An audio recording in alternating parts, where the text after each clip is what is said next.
We are live. Flat Earth British, Martin Leaker speaking. Hi guys. Just been having a laughing fit reading the chat feed. Trying to compose myself for the vlog.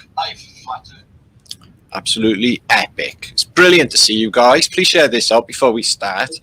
There's going to be a roller coaster ride of brain splattage in this, guys. Okay, I'm going to be puffed out.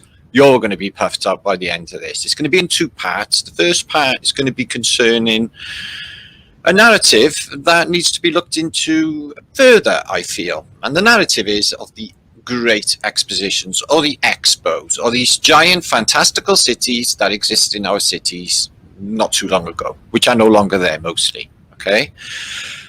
So what I have found is an early photographic, not really, a collection of old exposition construction booklets, but they got massive inconsistencies along with the story. Everything is off, and when I show you, you will see what I mean. Okay, so what Flat Earth British is prostrating you guys, or putting forward, is that these places were indeed there. And the Eiffel Tower, although it doesn't really appear on any old world maps or city plans or anything, but this stuff's all been handed to us by the Jesuits and could be airbrushed at any time, I feel this is old Tartar tech. And if you look at the thumbnail for this video, you see Adolf Hitler and his bum chums going to check it out. Basically, eyeballing or taking I can't remember, Eiffel of the tower, which is what this vlog is called. So we're going to start here, guys. There's a few of you watching now. Please make sure to share this out, guys. Okay, let's get some peeps over, because basically it's supposed to be some sort of weirdness happening, and we're going to have a fantastic laugh here, not really give a shit. So I'm going to give a few few of you a shout. Merlich, who is in chat here, has been having me in stitches for the last 10 minutes. Brian Staveley, I seen your post up this morning with Trinity Fort, who is David, who I had a really cool hangout with yesterday. Very much enjoyed that. Combat Finn, Lee Macaulay, good to see you, brother. Much love to you too. Zinaruru, Moonbeam, Michelle, hi Michelle, good to see you again. Jean Connor, Knuckle, Carl, what's happening? Marty, I'm not a big fan of Marty. I have failures, but knock yourself out, you know, I'm not offended. Jap, what's happening? Johannes Phillips, or Johan. Chris Duggan's there, and Squirrel Sniper, who is epically patrolling. So we like that, we like that.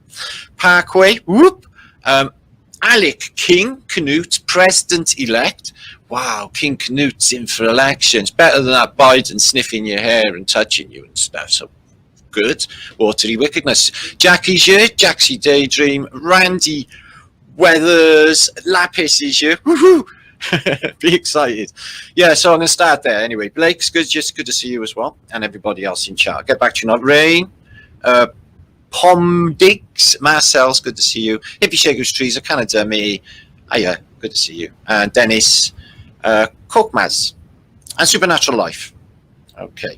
Now, YouTube censorship is a bit of a blow, actually, guys, I'm finding, because, you know, I find that at this time now, this year, whatever year it is, it's definitely like the crossroads for humanity. We're going to make it or break it time. It's not going to roll over to next year. This is it.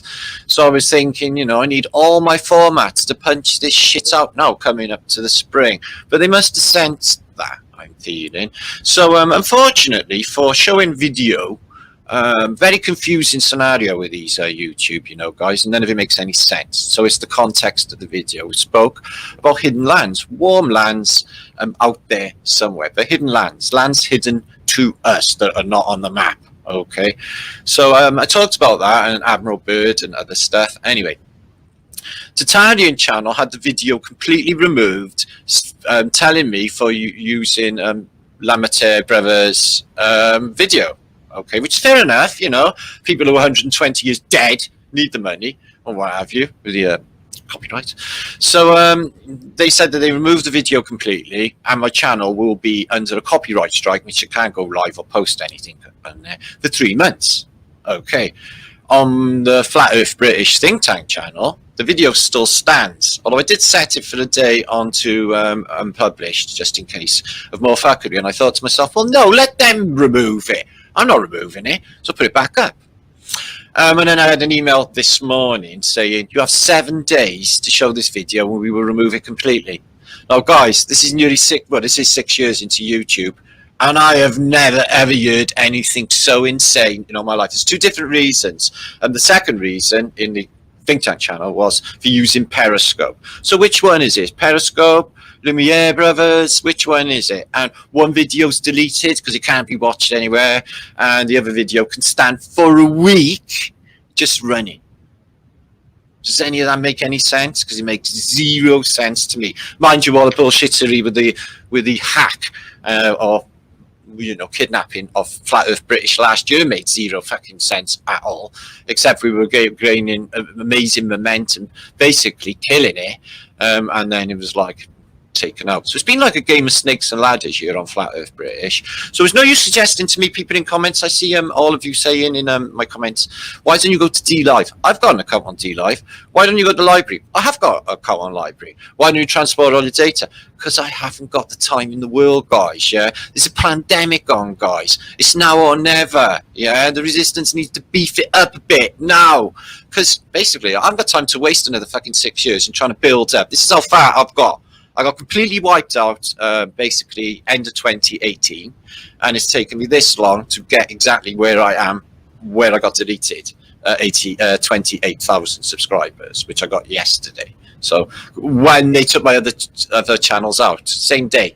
It's just always coincidental. This happened this last time as well with my other channel taken out. I had other channels at milestones too. It was just, what? You can't make this shit up. Anyway, guys. Anyway.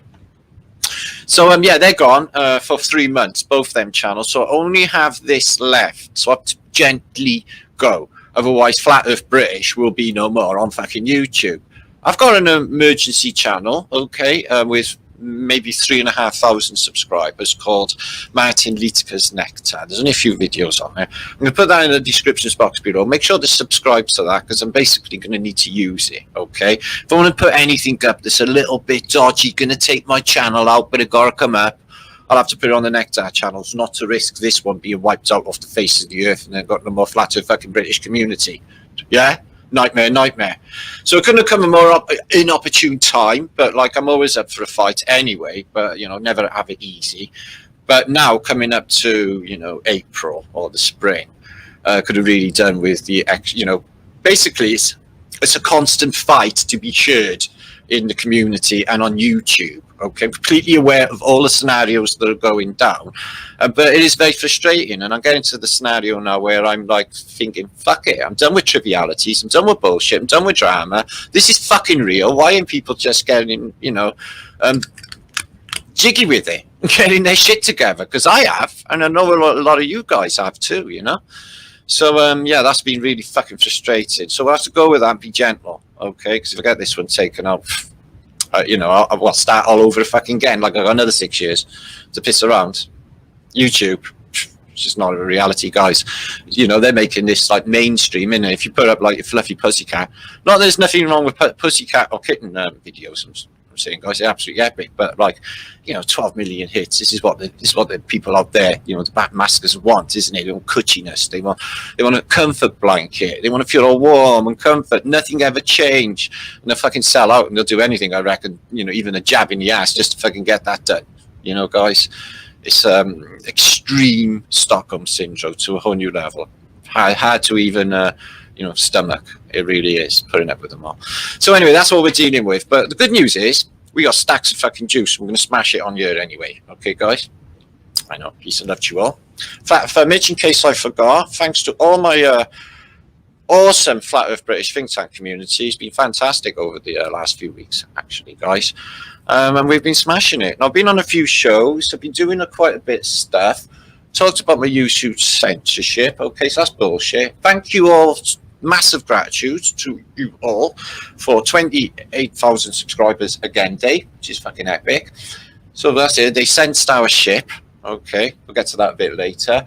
I'm going to talk about towers of Tartary, and Tartaria itself and the great expositions. We're going to look at one of the first, Paris, okay, and the usual circumstances concerning how this thing could even be and where it is now, because it's not there. Hardly any of this place is there anymore. It's replaced by fields and nothing going on. It's hard to even imagine how amazing these places are, to be built for just X amount of years just to be knocked down.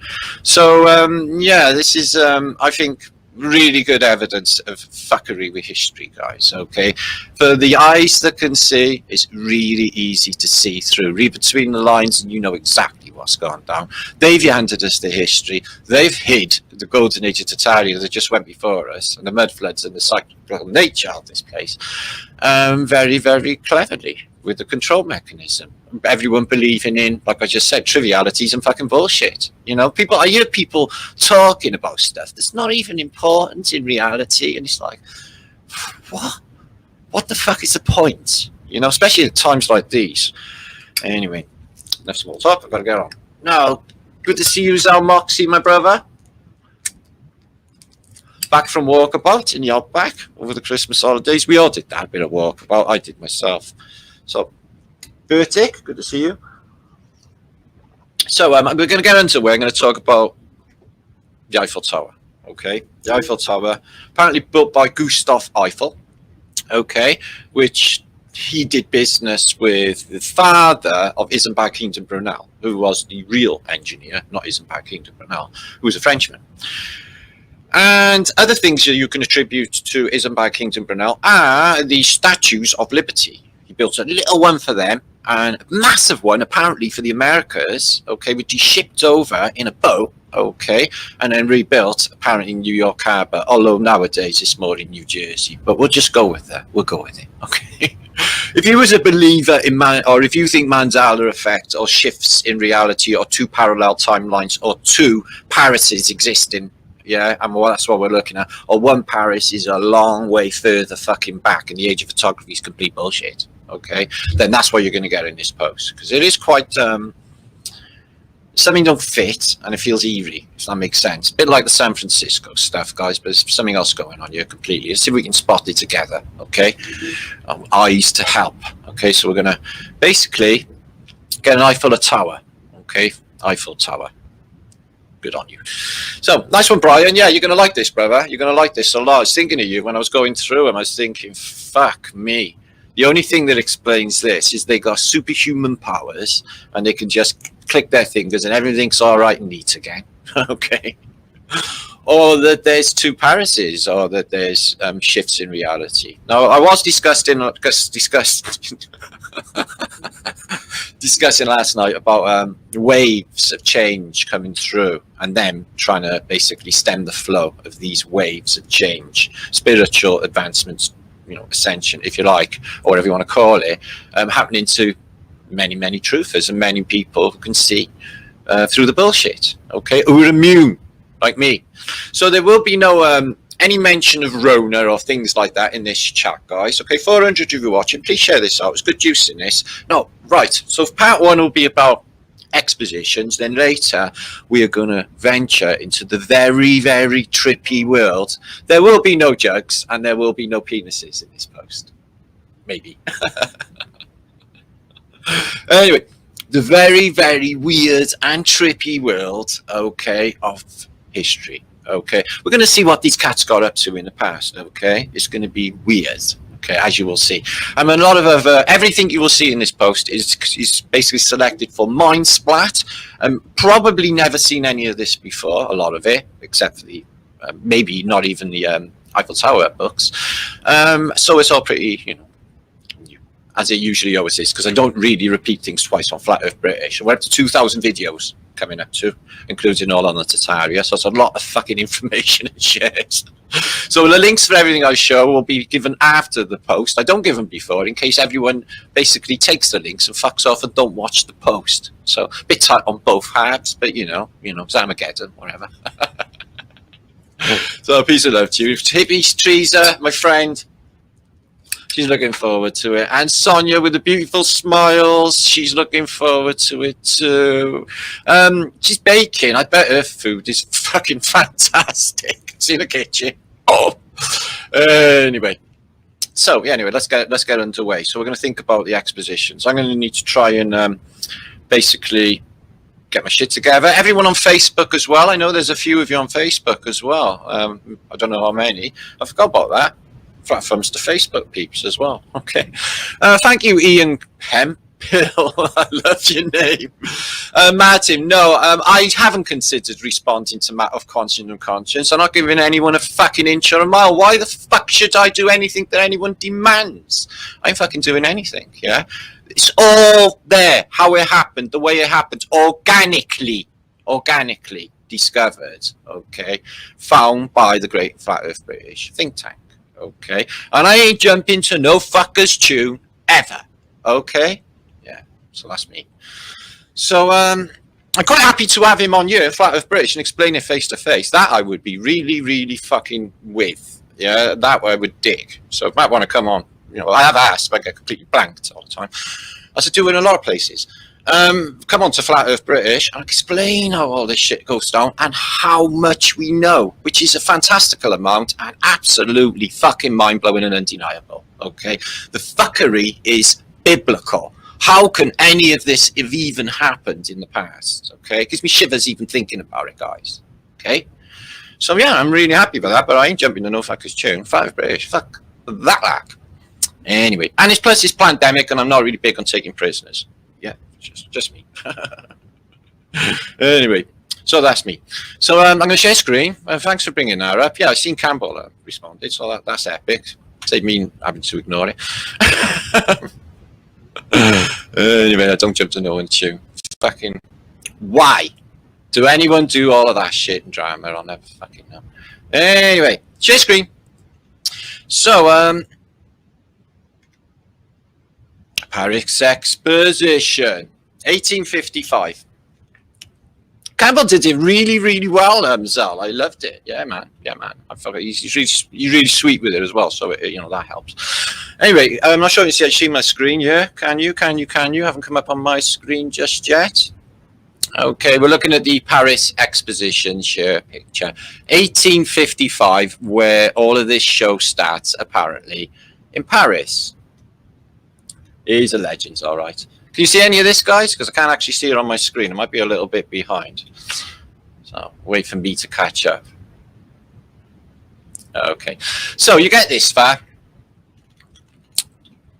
Excuse me. So all of this is built apparently at around 1855. You have giant crystal palaces and a massive universal exposition at this period. Okay, now all of this area here where it says Tokyo influence here, that's interesting, where all of the great exposition and all its Tartarian bloom tech has shown, must have took a massive percentage of the center, the most prime land of the most prime, one of the most prime cities in Europe, or if not the world, and whatever was here before. If this isn't there, you know, a part of the old world, then whatever was in his footprint before, because it's most of the center you will find of Paris on the one side of the Seine. It's just this massive area. So what we're going to look into, guys, look at this. This they had 1850s. You get a bit later because apparently they haven't really started. They got some towers there, which I think are Tesla towers. Okay, but you get a bit later. Excuse me.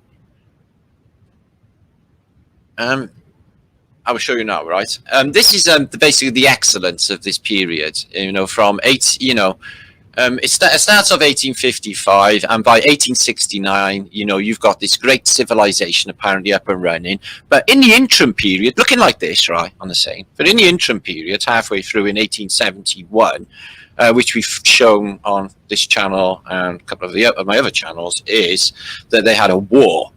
The Franco-Prussian War of 1871, which wasn't really a war. It was a massive worldwide something happened event, because it's 1871 as the Peshtigo event in America, ash falling in the Azores, Chicago, fucking fire. All of these things are happening exactly at the same time. So, you know, I have seen narratives out there that there was some catastrophic event. Okay, guys.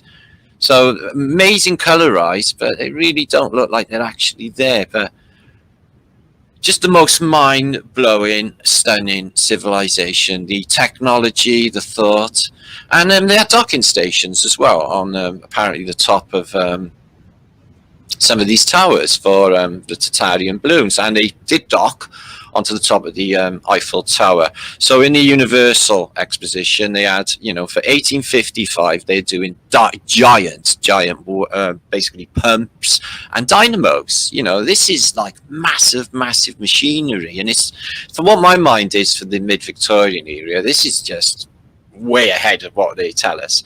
Yet they say this thing, all of this, you know, this exposition is up and running and completed by 1889, yet this thing looks like infinitely old. The trees are quite old and it's worn, and I don't know if it's just the grain of the photo, but it just screams like the thing is old. So they had the Palace of Electricity, this place, including the city of Paris in the 1860s. I will show you now, okay? We're fully electrified. So why they're saying Edison and fucking Tesla for the narrative, when the evidence I'm here in my hands now, which I'm showing you, is clear. Check this. Check these. So yeah, in this early period, and these giant halls showing technology, steam trains, and you know how the world works when you arrive and you're a reset person. This is the new realm for you. Look at this sort of technology going down. It's fucking phenomenal. The domage got fleur-de-lis on it. Wow, I wonder what that does. So yeah, infinitely big. So can you imagine the area of some of these places? Now, not all of these are Paris. I just spotted St. Louis there, and some of these, that's, you know, some of these pictures I'm showing you, the other expositions in Chicago as well. So that one is St. Louis, I think, or Chicago. But they are fantastical cities, the most mind-blowing architecture, and an overkill on classical art. So yeah, you can see above the cities very well electrified in America also. And you get these pictures, which are absolutely beautiful. Can you imagine standing there, looking out there at that civilization? There's nothing even close in this realm today. Yeah, maybe a bit of bullshittery in Las Vegas, but it's all artificial and plastic fantastic. This place is just the most mind-blowing. Look at this for HD. Just the best quality. So yeah, so when Paris had this war where the communards, you know, and the siege, and you know, the population of Paris, you know, according to the official narrative, only eat rats and mice because there's no food because of their embargoes, or you know, because they're on siege. Yet at the same time, all of these things seem to be unaffected by the war. There's nothing in the official narrative, or you can find online, to explain this strange phenomena, how these things are there being built, when the whole city at the same time, like if there's two different fucking dimensions, it's getting completely eradicated. Just look on Flat Earth British and you will see. Back in the past, I've done blogs many times on the eradication of Paris. Previous controllers taken out up on this plaque here. So why would you completely imitate classical architecture, even to the point of blocking out the information on these plaques? That makes no sense to me. I think we are looking at the classical world, or the remainders of. It's just the most fantastical place. Can you imagine walking in that? Poof. We are going way backwards. So yeah, it's dried out there. We got some books to show you of apparently the Eiffel Tower being built. This is electric, look. Electric cars, moving pavements. Have we got any of this now? Well, we have now, but you know, they've been on fucking make-believe petrol forever. Oh, I've just noticed that they got a fasces and fasces and fasces on the lampposts. Oh, very cool. Lady possibly selling ice creams. Gardens kept immaculate. I'd love that job. Keep the gardens immaculate. I'd be good at that. Yeah, like Edward Scissorhands when it comes to looking after gardens. Me. Oh yes, and then a little bit of Venice going on, and you get into the little bridge. Can anything be nicer? And look how vast it is. Yeah, it's massive. So yeah, millions and millions of people come through. They all get indoctrinated. There's another fasces there, look, on the side of the column. Anna Libris. Holy moly, aren't there? And interesting little banding going on, but that's classical. Okay. So yeah, they have millions coming through, getting, I guess, programmed into... There's a strange woman's face there. Programmed into the way the world is. This is the world you live in. This is what's presented to us. America's like this. Norway's like this. They'll even do, you know, different American states in this place, like Oklahoma exposition. And it's nothing like the real world, you know, unless they're all like fantastically dressed in Oklahoma when it's supposed to be like the Dust Bowl, or not even that at that stage, but, you know, not doing fantastic. So everything you see in this beautiful shot here, okay, is no longer existing. So they want you to believe that all of this was built for no reason except for apparently industrial. When you look into what's the reasons, France's industrial prowess in the world, and that's the same reason with the Eiffel Tower. So we build big, we got a big tower thing going on apparently with the official narrative. Did you buy that? I'm not so sure. Moving on. So this book here, okay, is the first one I'll give you. Is Everything's Up and Completed 1889, okay, and I'll give you a little view of some of these because I want to nip through to the construction. So as you can see, it's a vast site with this tower, which is definitely in my head a free energy device because there's endless images of it getting struck by lightning. It was used for wireless communications in the First World War anyway, and they were going to use it as a giant radio antenna. So, you know, there's your wireless. So, you know, it's got permeations for transmitting and who knows what. Energy gathering, probably. Sticking high enough up, isn't it? There it is, floodlit. Absolutely fantastic. So anyway, you get the point. The Eiffel Tower's there. It's up and running 1898. Now we're going to... This is a book of the photographs of the period of 1889. And as you can see, vast tract of the centre of Paris. So this is the two scenarios, I guess, in my head, is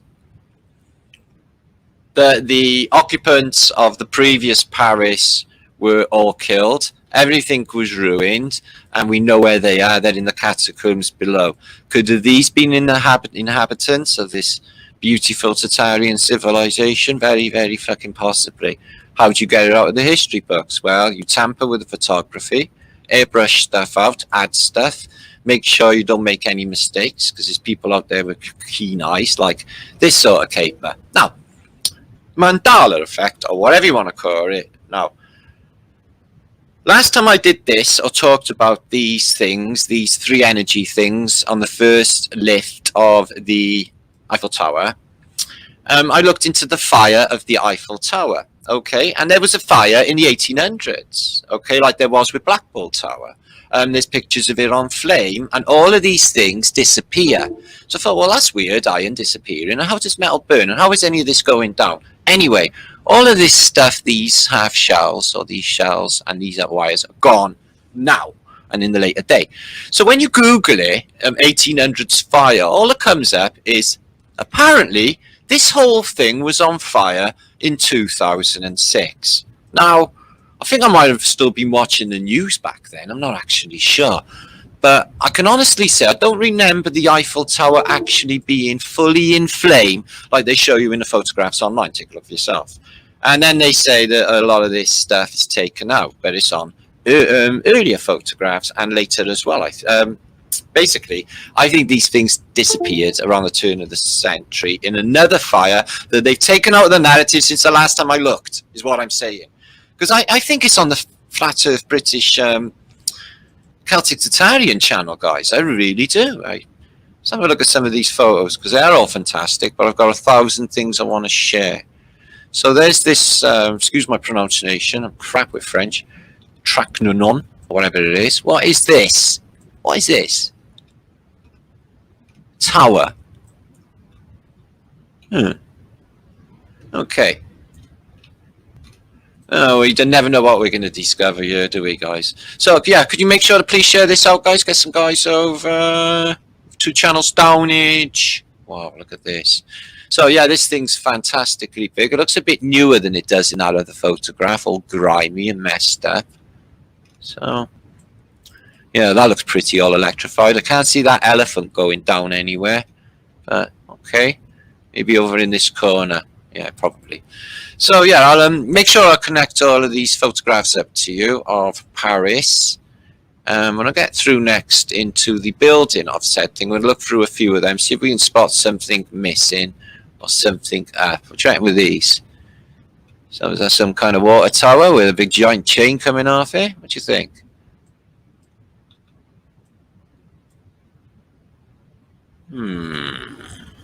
Well, that. Well, that could be a lighthouse, sure. This, the water tower, maybe. And this, God. Well, there's some place for someone to stand, a ladder to get up. They're a giant thing like a 5G tower, and a giant bloody chain. So I can't really state what that is. And that's just showing them models of the bridges that were apparently put up as well.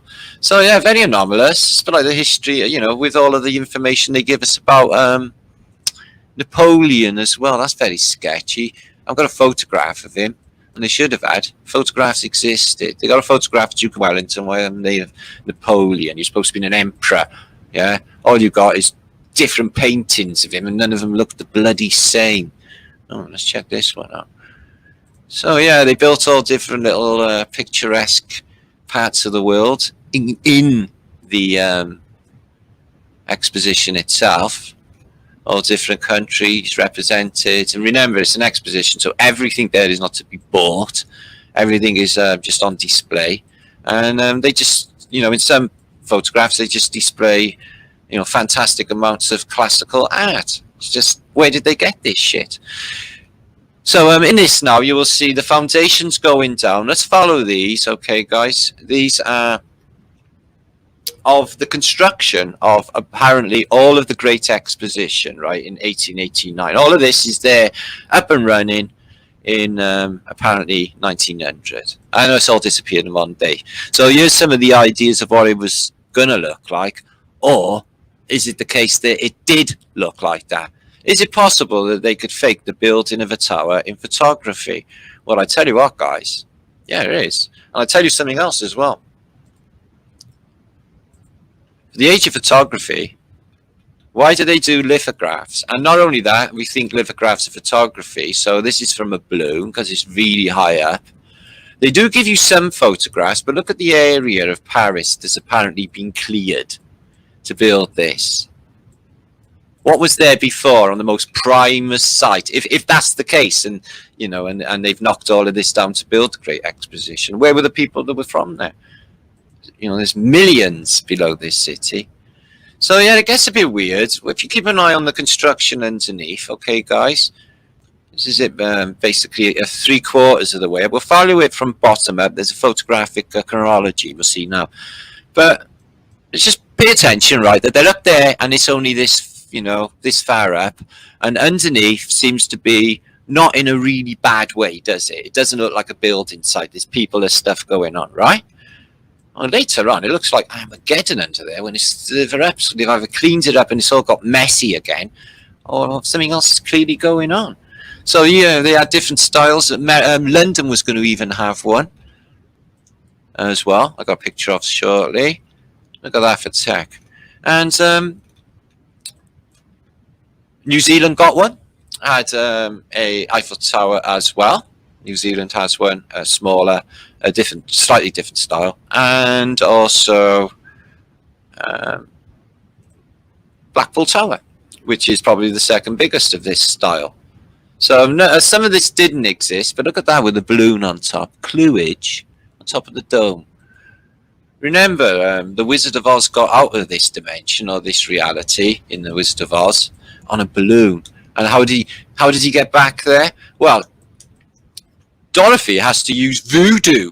He has to just get in a balloon, apparently, and then he's back out of here. So, curious and curious, as said Alice. So anyway, let's move through these. Some fantastical versions of what it was going to be. But let's get down to the construction. Okay, so this is supposed to be believable. Let's investigate it, because this is supposed to be the Great Exposition's footprint, or its footings, I should say, going in. So that thing's up and already there. Okay.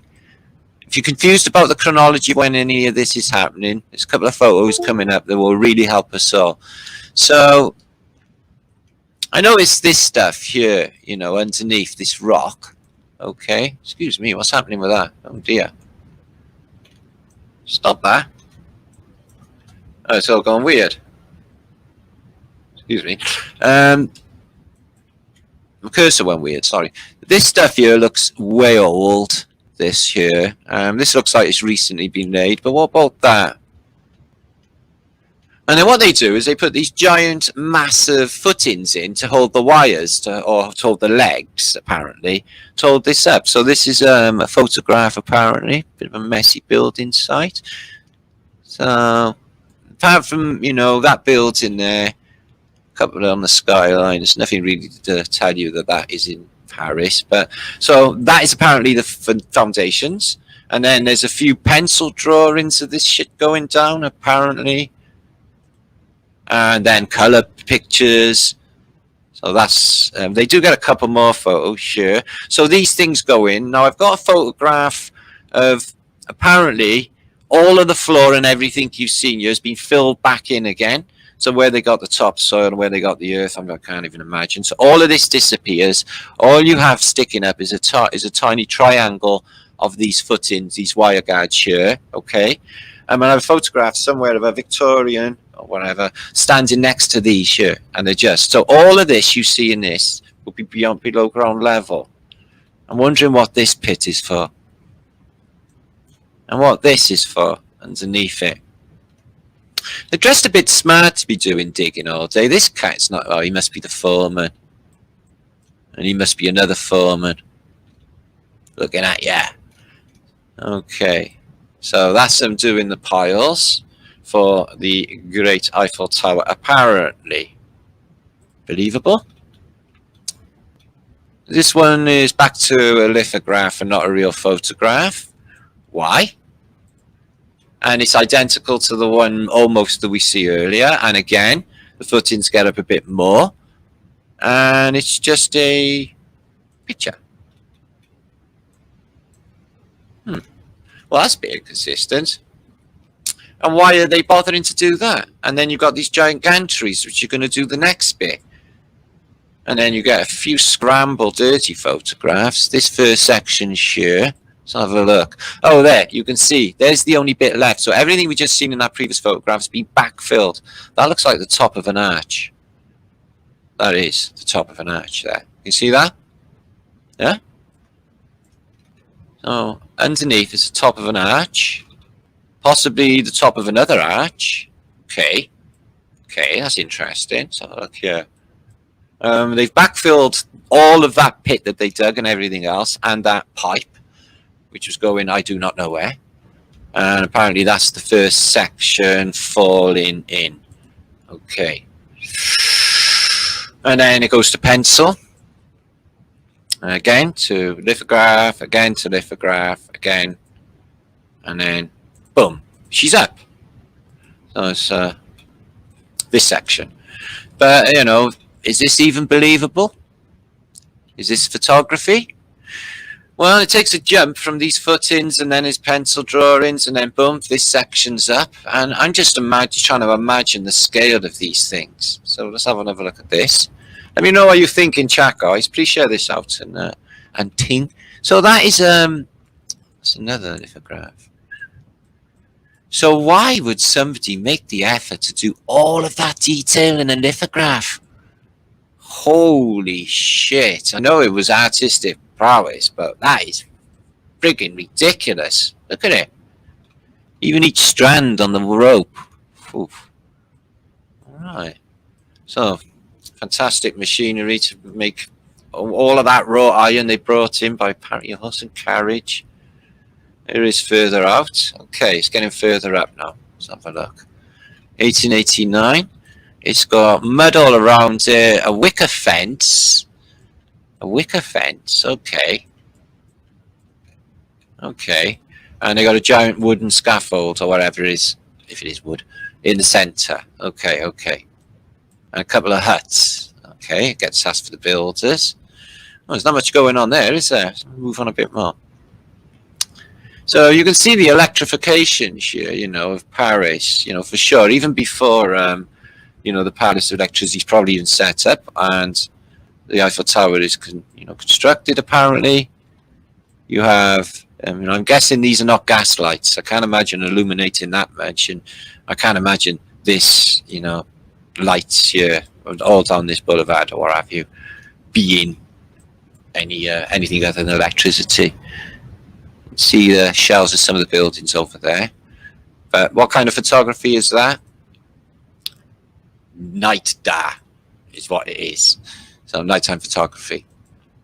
So let's just move on a bit. So you get to these, okay? So it'll give you the month and everything of the construction of said Eiffel Tower. So in the 10th of April, 1888, it was looking like that. Is that a real photograph? It's shit. 10th of May, 1888. Oh, it took a year then. Okay, you still got that bit in the middle. Okay. And then boom, it's gone. 1888, April. May, April, they took it all that away.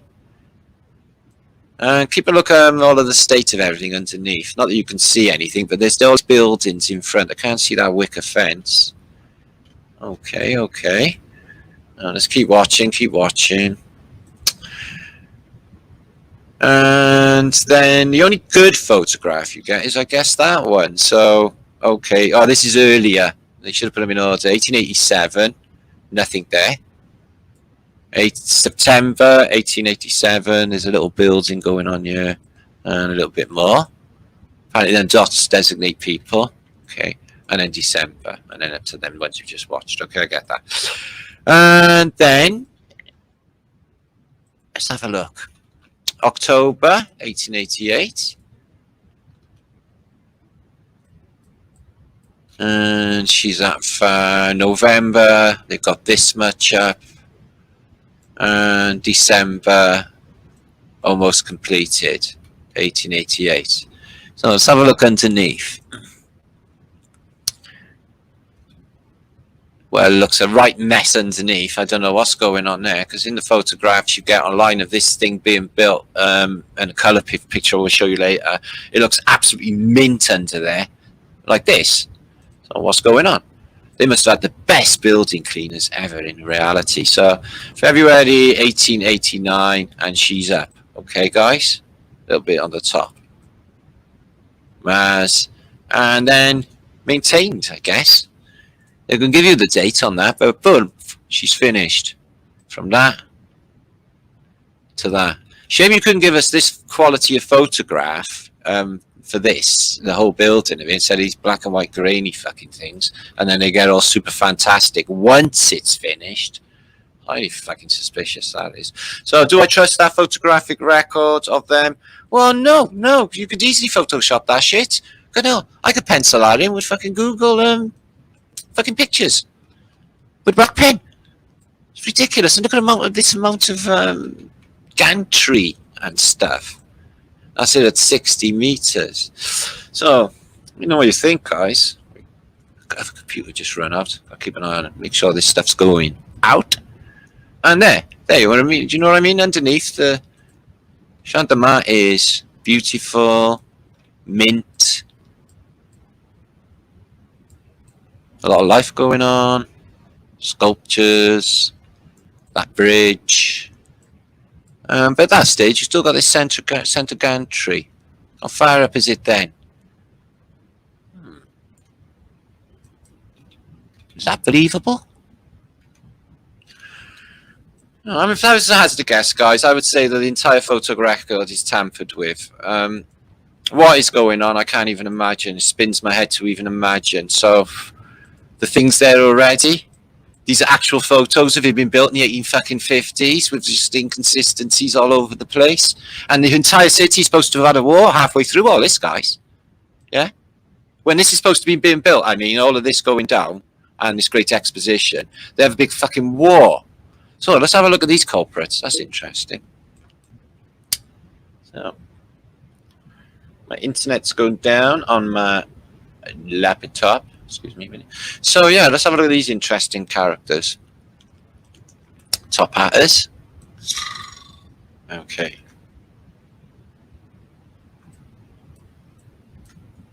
Just trying to connect to my internet. Okay. So they look happy with themselves. Anyone giving anything away? He looks happy, smirk. He looks like like fascinated. We never built this. Gotta be honest, they don't look like they built it. Not really. They don't look rugged enough. Maybe I'm wrong. Because this one looks like a scientist or something. I don't know. They just don't, they're not like burly Irishmen, are they? They're, I know they're French and they're not supposed to be. But you know what I mean? It's not fitting. What did he do? Huh? Oh, I'm not sure. Interesting little photograph, that. So I guess that's the press coming for the opening, because that's what it says, Department of the Press. That's why they don't look like builders. And then they go over to a lithograph. Yeah, why would they do that? So they just basically lithographing the photographs, is what I can see. Or they're both the same thing. And they have firework displays of it while it's being built. They let women trample all over its metal when it's being built, because it's not dangerous to bring your wife down the building site. It's built, the Empire State Building. And then, all of the gritty bits that you actually want to see are all in fucking pencil. I'd really like to see what was going down with these things, yeah. They're like giant cannon or something. Yeah. That's believable. So apparently that was going down. Who even knows? I'm not even buying it. 2 Parises. Psh. And there's the piles, apparently. They went that deep underneath it, we witnessed. And then he filled it back in again with, don't know. Difficult to say. And the riveters. See, in the days of Brunel, Isengard, King of Brunel, who built the Great Eastern, used kids to hold the rivets with red hot, with gloves, obviously, but red hot rivets, and then they used to have somebody smacking him in. And there's even a story of riveters, getting caught or welded in to the 'tween decks, because it was a double skim ship, the Great Eastern, and apparently they just left him in there. Like he didn't give a shit, and there was kids like left in there for like ever. Apparently. I bet shipbreakers have found skeletons of riveters as well. So anyway, let's move on, because I do tend to waffle. And there's it was used, the Eiffel Tower, as a wireless station in the First World War between 1914 and 15. And they have like some sort of electrical array thing going on in here, where they turned this thing into wireless. What it was really doing in the first place, guys, because the thing is obviously a fucking big aerial. I think it's Tartarian. So Blackpool had one too. This is in England, north of England. So apparently the guy who envisioned this in Blackpool went to the exposition, visited it being built, and thought, that's fantastic. I'll come and build one exactly the same time in Great Britain. And they have a very, very similar photographic record for the building of this one too. Only that don't ring true. The building below that is becomes a Tower Circus, Tower buildings seem to have bricked up windows and look a bit older. Why would you brick up windows on a new build? And there it is. And this thing, as well as I can imagine you landing on a balloon on there. So I've been up in that, but you had glass floor. And the circus down below was closed. I didn't go to that, but I've had bad experiences with circuses. Well, not me. So can you see this at the top? This coil.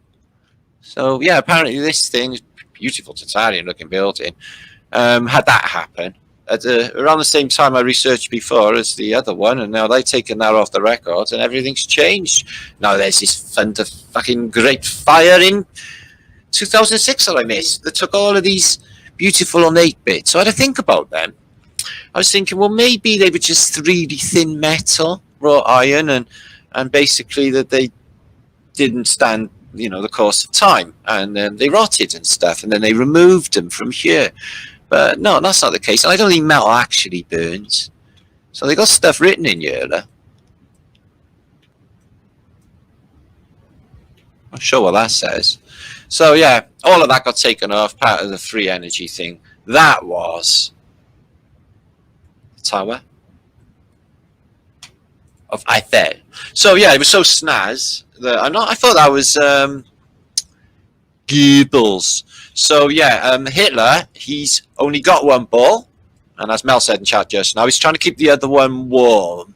Albert Speer, who is the best suck-all-in groveler in reality. They call him the good Nazi. In fact, get up to about 1972, it'd be on Michael Parkinson.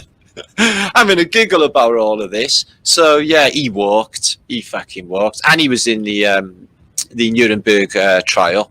Is old Albert Speer, but he was only the armaments minister anyway, and you know he didn't have many killed. You know, it was only the Nazi regime. You know, a bit like the people who run YouTube. So there they are, checking out their tower and their city. Apparently Hitler drove through with an incredible entourage of bodyguards, so the Parisians didn't get him, and air cover as well, so he could go around with all his gang. And he was thought to have mentioned concerning the architecture of Paris, because he's massive into architecture, and this is what all of this is about, by the way, because he was massively into architecture, same as Mussolini, same as Stalin. I think Vienna's architecture is much better. So, you know, he's basically saying it's shit, but it's obviously not, because it's Paris and it's fantastic. So he obviously, in 1945, would he have seen any of this? No, he wouldn't have seen any of this. A lot of this was gone by 1945. Where did it go? Apparently, they knocked it all down. Really? Apparently. So, yeah. It's maybe looking a bit of a shithole underneath it. Not as bad as the other photograph. So there it is in colour, in red oxide, where it's being treated for rust. Could it be photoshopped, or could it be really there? Because all of this civilization has a record. A photographic journal, which doesn't fit, it's inconsistent. This is New Zealand's one. New Zealand got a version, but they call it the Eiffel Tower. In New Zealand, is it a Tesla tower? Well, I think it is. There's wires seem to be running into it. And it's not much of a viewing platform. It doesn't seem to be too super fantastic wherever they are, you know? So, who knows? So, I don't even know if my live feed's up. Let me just check, guys. I just lost my feed. So, yeah, Wembley Park, they were hallmarked to have a one... where they had another exposition called the White Palace nearby, and Wembley already had some sort of exposition, and they had this for Wembley. I put it to you that there may have even been there at some stage. And this is an interesting one as well. They got guards on duty here.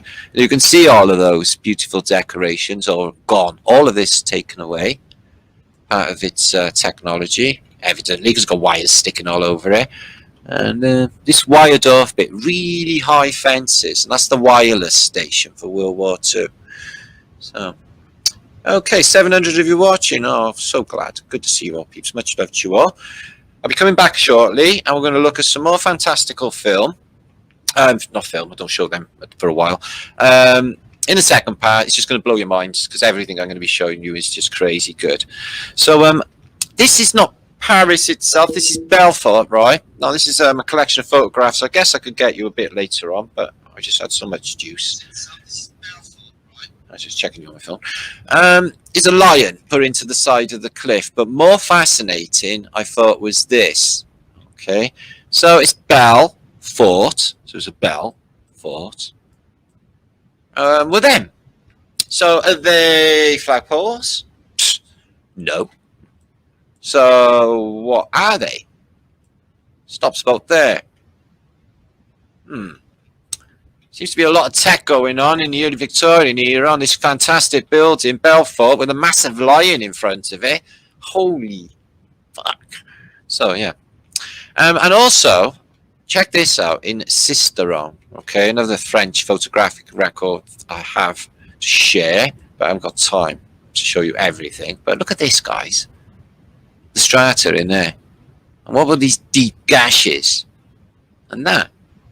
Surely that is some sort of artificial pile or some sort of debris of some sort. It's definitely see some sort of mining going on, or that can't be naturally, or maybe even a tree. So I don't know. The writing's on the wall, but this guy's literally seen the writing on the wall. Do you know what the writing says? It says, "Remember to remember, guys, what we're doing." Yeah.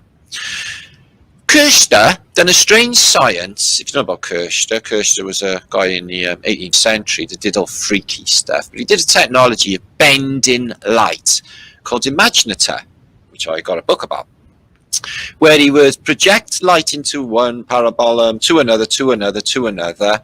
It would start as one image, and it would end up as a completely separate image, just like a hologram. Okay, 18th century. I'll give you examples a bit later. What we got here? Ooh, Arab, Greek, Hebrew, and I'm actually sure. Well, obviously phonetics. So with Kirster's bending light science, he would do the artwork as this, rounded, deformed thing, but it would make a perfect, what looks like King Charles, which it is. On that thing there, which is absolutely fantastical thinking and science, light science, about the bending of light, which I find fascinating anyway, and it's good clues to the shape of this place as well. So I'm not sure exactly what that is, guys, but it is absolutely beautiful. Geometric shape. Maybe you can tell me what it is. I do not know. So I'm actually going into my images of the day. I am some of them, so I'm going to just dodge on. Okay, I'm going to come back for a second and have a word with you all. Stop sharing. Okay. Epic. So anyway, Dolly, hiya Jazz Soldier 1, hiya Chris Duggan, hiya Alec King, new president-elect, hiya Verdict. Yeah, he had Z chopped off, didn't he, Charles? Still got the monarchy back in a little time later and made no odds. Same as all these revolutions. So, what we're going to show next, Library. How come, right? Lawrence offered me a berry the other day, right? So basically a blackberry. And he said, you have a berry. And it's the same as berry, isn't it? Berry. Why is berry and you can have Shrewsbury or a berry on the end of a city or town in Britain? Why is there there's 3 different fucking berries there? Berry, berry, and berry. I don't even know. It's weird. It's got double meanings, haven't they? Or triple meanings even for some words, I'm finding. So Northeastern native, good to see you. Laurel. So yeah, no, we're going to have some laughs next. I'm going to be going through some weirdness, to say the least. What do you think, guys? Can we believe that they're the real photographs of this stuff being constructed?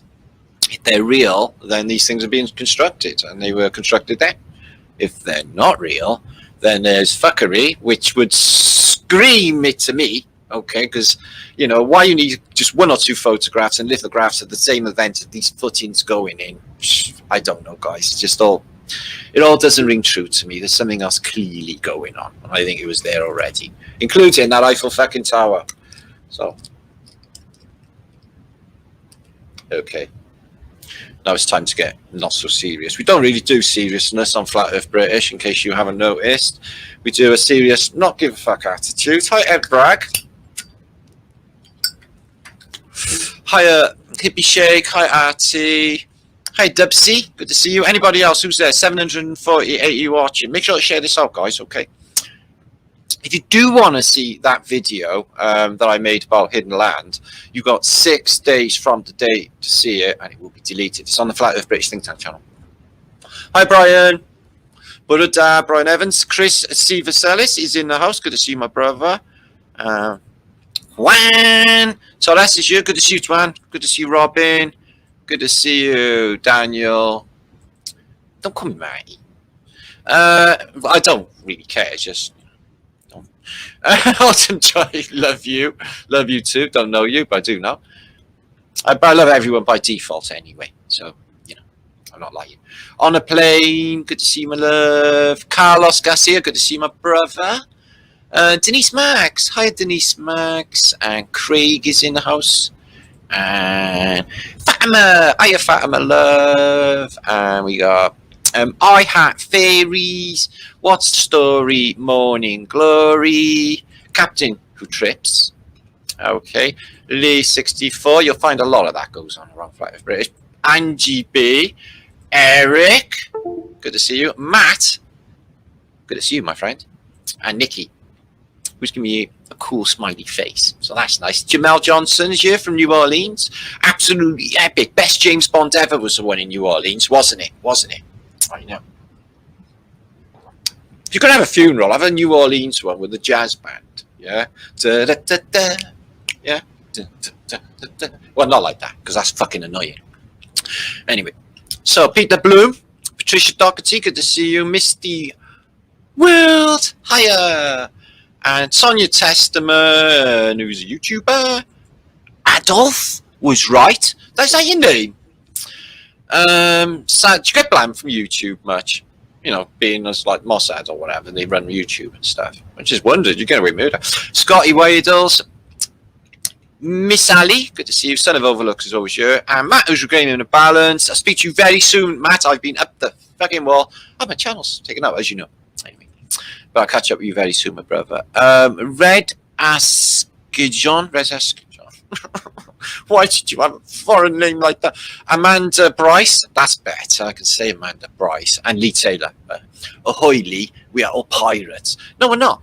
I was thinking about pirates. You know, Skull and Crossbones 322. They have like Skull and Crossbones on the desk, don't they? And I have the skull of Geronimo on the desk. You know, them. You know, Freemasons. Or not even that. You know, the Yale footlights, whatever they are. Oh, thank you, Captain Trip, for a sticker. And then you have Poison as well as Skull and Crossbones, and you have Skull and Crossbones for Pirate Flag as well. Is this a good thing? I'm just wondering. It might not be. Paolo Williams, good to see you, my friend. And Living the Myths, who is a new arrival to Flat Earth British, but brings an awesome vibration to the old community, which is quite an old community right now. Stackhatcher, good to see you, my friend. Nice one, brother. And Cloven, good to see you, my brother. And I'm going to attempt to say this one just because I don't like things easy. Oh, that's not too bad. Dave, I think I can manage it. Knuckle, Flat Thumbs Knuckle. Okay, and Carol Quigley. That's a good name, Quigley. I like that. It's like Wiggly or Squiggy. Squiggly, Quigley. Squiggly, Quigley. Shut up. Jack and Sage, good to see you. Sierra77, good to see you. Okay, we're going to get into some more juice. Ali, good to see you. And Sal Moxie, who's my awesome brother-age. Okay, and Kevio. And John Trotter. Okay, there you are, Kevio. And Ben as well. Okay, now. So I'm going to show you some more stuff. I was going to not be that rude, okay, if I can at all help it.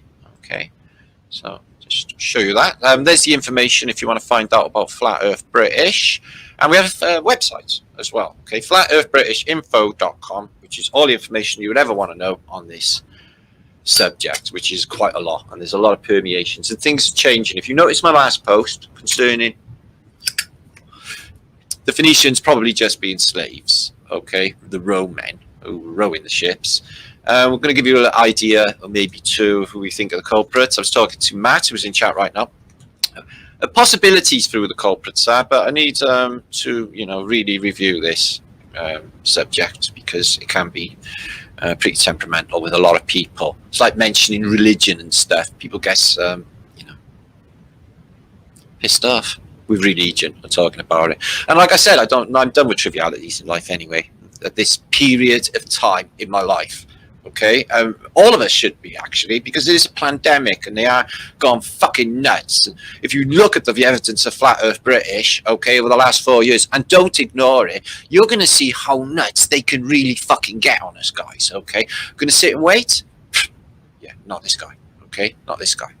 I can feel the walls closing in on me all the time with these. Okay, I can really do feel it. Okay, and this is where breaking away or whatever we can do. Okay, whatever we can do for not another year of this. Okay, because it's torture. People need one another. Yeah, the smiles are taken away. People hugging one another. The electromagnetic connections that makes us what we are is being taken from us. That's big.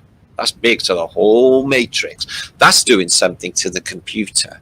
That's doing something to the computer cities and the matrix itself.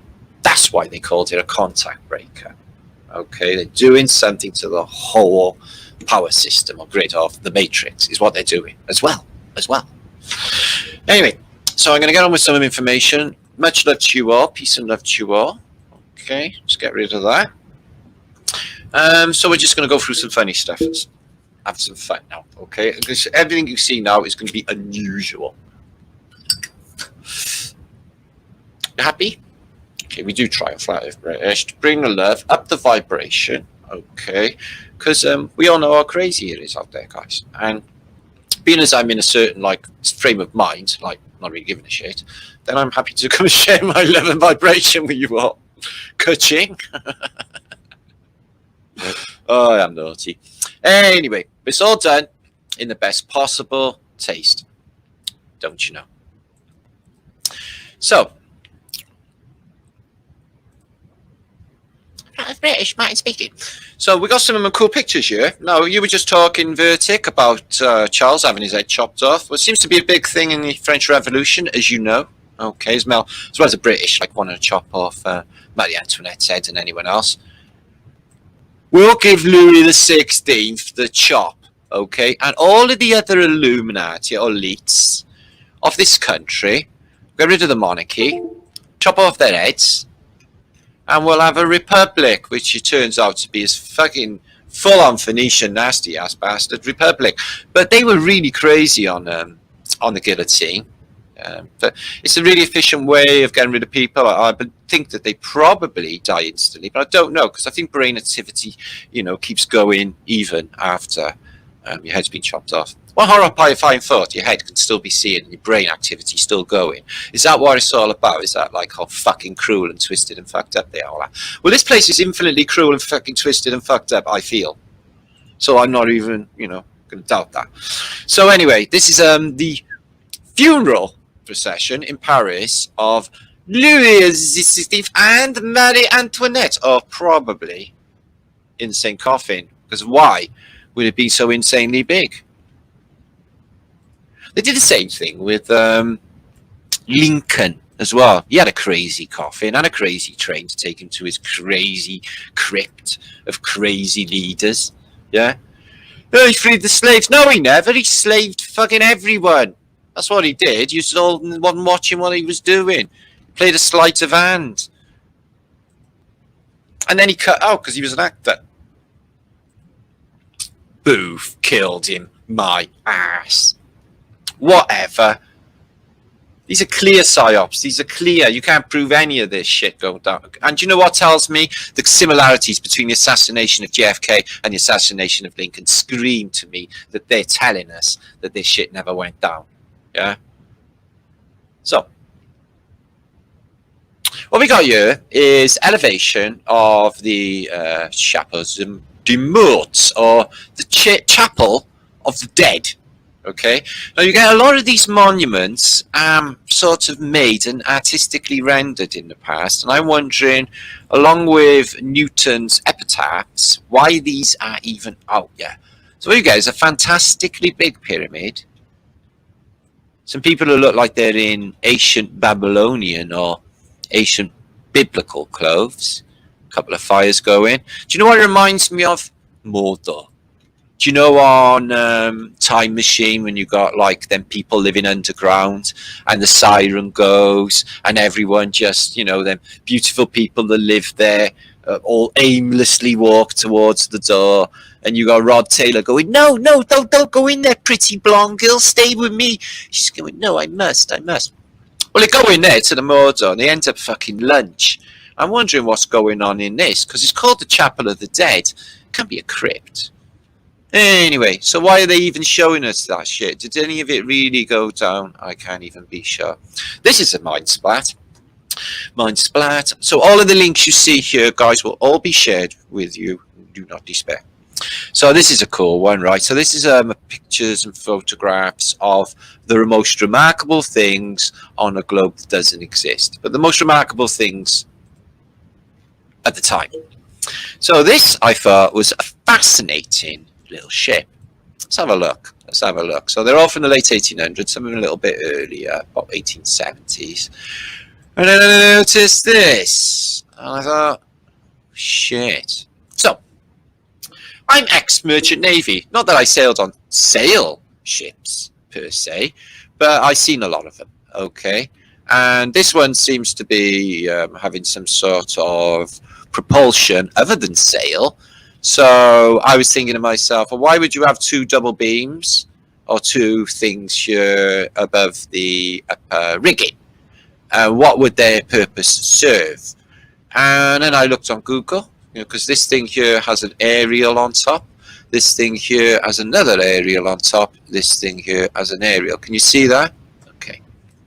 Okay, and aerials as well. Yeah, so I looked into battleships in the modern day, and I looked into sonar arrays. Some of them are circular and dome-like, others are tube-like, like this. Other things they reminded me of? Well, I have a massive television transmitter local to where I live called Wembo Pole. Oh, there's a couple of them, but they're massive, guys. They're 1,000, 1,200 foot high. And on the top of them, they have giant these white columns. So I think we've caught Antiquitech there on a ship. I wouldn't think that was just for sailing, and I think this is maybe tech to operate electric motors, something like that, and more because of all of this. This aerial here appears to be one here and here, maybe even over there. So yeah, absolutely fantastic, that one. Static electricity, says Lapis. No sails, Mel. Well, this is the thing, they leave the sails. It's not only that, Mel, check this out, guys, right? You have a cross piece. Now you can see one here, but then when I looked at it in closer scrutiny, I thought, oh, no. That's a derrick. This comes out and turns out this is to carry stuff onto the ship, into the hold, which is located right by here, because you have to have a derrick. So this here is not a sail, a mast, this one, because we would have one on the other side anyway. This is a derrick, this is a crane. I can't see maybe another crane there, but I can't see any gantry or cross pieces for sails on this boat. And them are just a killer. I can't imagine what they are outside of free energy gathering, guys. So if the buildings are, and Antiquitech is a real thing, as we know it is, then why in the hell wouldn't a boat use it? So I think that's electricity, Antiquitech boat. Ka-ching. So there are a load. I'll just squish through a few in this book. There are some, crazy stuff in this book that I noticed, but there's got a bit of writing in between them, which sucks. But antiquity and just really fascinating stuff. I was wondering about this building. Doesn't seem to be a photograph, but again, blocked up windows. And if this is a church, then why this giant chunk smack next to it? Is it belfry? Possibly. Or is it, to store power from whatever come through there? Look at this for a somatic window. So yeah, there's maybe a couple of hundred collections in this remarkable excursions collection. So I'll link up to you. You can get lost. You could spend literally hours in these collections and never see the same thing twice. Look at it. Look at this stuff. How big's the arch that's buried, guys? Probably goes so deep. Now, I know they're not photographs, but there are plenty of photographs in this collection, so I'll give you an idea now. Excuse me. Yeah, it's pretty cool, that Antiquitech ship, isn't it, guys? I really liked finding that. So, stuff like this you will find, which is pretty cool, I think. But again, not in a photographic form. Unfortunately, but a lot of them are. So I'll collect that up. So it's Notre Dame, as we know. Lost its spire, which is not showing in this picture, in a fire a few years ago, which we all posted about. I predicted such a thing, and I predicted that they would replace it with some sort of maybe arboretum, maybe put a glass roof on it, I said, because that's what the Phoenicians do, and bang, like 2-3 days later, oh, they got the money, they're going to put a glass roof on it, fill it with bumblebees and trees. It was like, well, wicked. Called that, didn't I? So, yeah. Look at this. How many domes? Let's have a guess. 1, 2, 3, 4, 5, 6, 7. Interesting. Ian Human was asking me in chat before the show started, do I think that the luminaries are in one of the outer domes, you know, just circling, and not the lower dome? So I think that's very interesting. I think very possibly the luminaries in an upper layer of this, whatever it is, dense liquid, dense fluid, impenetrable liquid, which exists, as we know. So at this period, that is very, very interesting. So I've pinpointed this spire on Notre Dame Cathedral to being built around the 1850s. And this one, it's on its own pencil drawing, doesn't exist at all. That is really interesting. And she's way too heavy flying buttressed for that elevation. I feel she goes much, much deeper. And it's built on top of the catacombs of Paris. No coinky dink. The bells, Esmeralda, the bells. So I won't do too much time on these because I've got too much fantastic stuff to share. I want to get through. Okay, let's have a look at this. So this is a plaque from Paris. And what does this show? So, boy. So these are walking one way, these are coming this way. And in between is a boy. And another boy maybe standing on it. And he's gripping on a veil full of hands. A veil full of hands. Who are behind the veil? Who are the watchers? And why would they be carrying that, guys? So they're carrying that, and this boy wants to touch it. He's, wow, that's really freaking weird, guys. What you reckon? What you reckon? Seems to be a box with all hands on it. Really unusual, that. Really unusual. Don't know. Some trippy stuff in this collection. Like I say, guys, this, you know, it's supposed to be like the most remarkable. So I'm guessing they're the most remarkable. So in fact, I guess they're all going to be pretty juicy out to try on.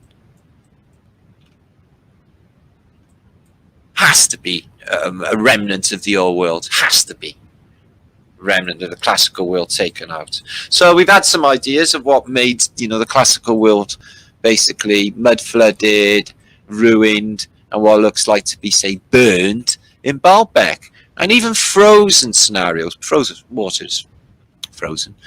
So what could have happened to the whole plane in a relatively recent time? Like very recent, like only a couple of generations ago. Remember, they got the history books. I know this picture. This is the Hotel de Ville in Paris. Unfortunately, not a photograph. Completely burnt out in a fire. If you follow Black British, you're going to know all about Hotel de Ville, Paris. We're moving on. So there's another tidy little collection here of pretty stuff. I only mildly went through it this morning, but everything I've seen was fantastic. So we're going to have a look, guys.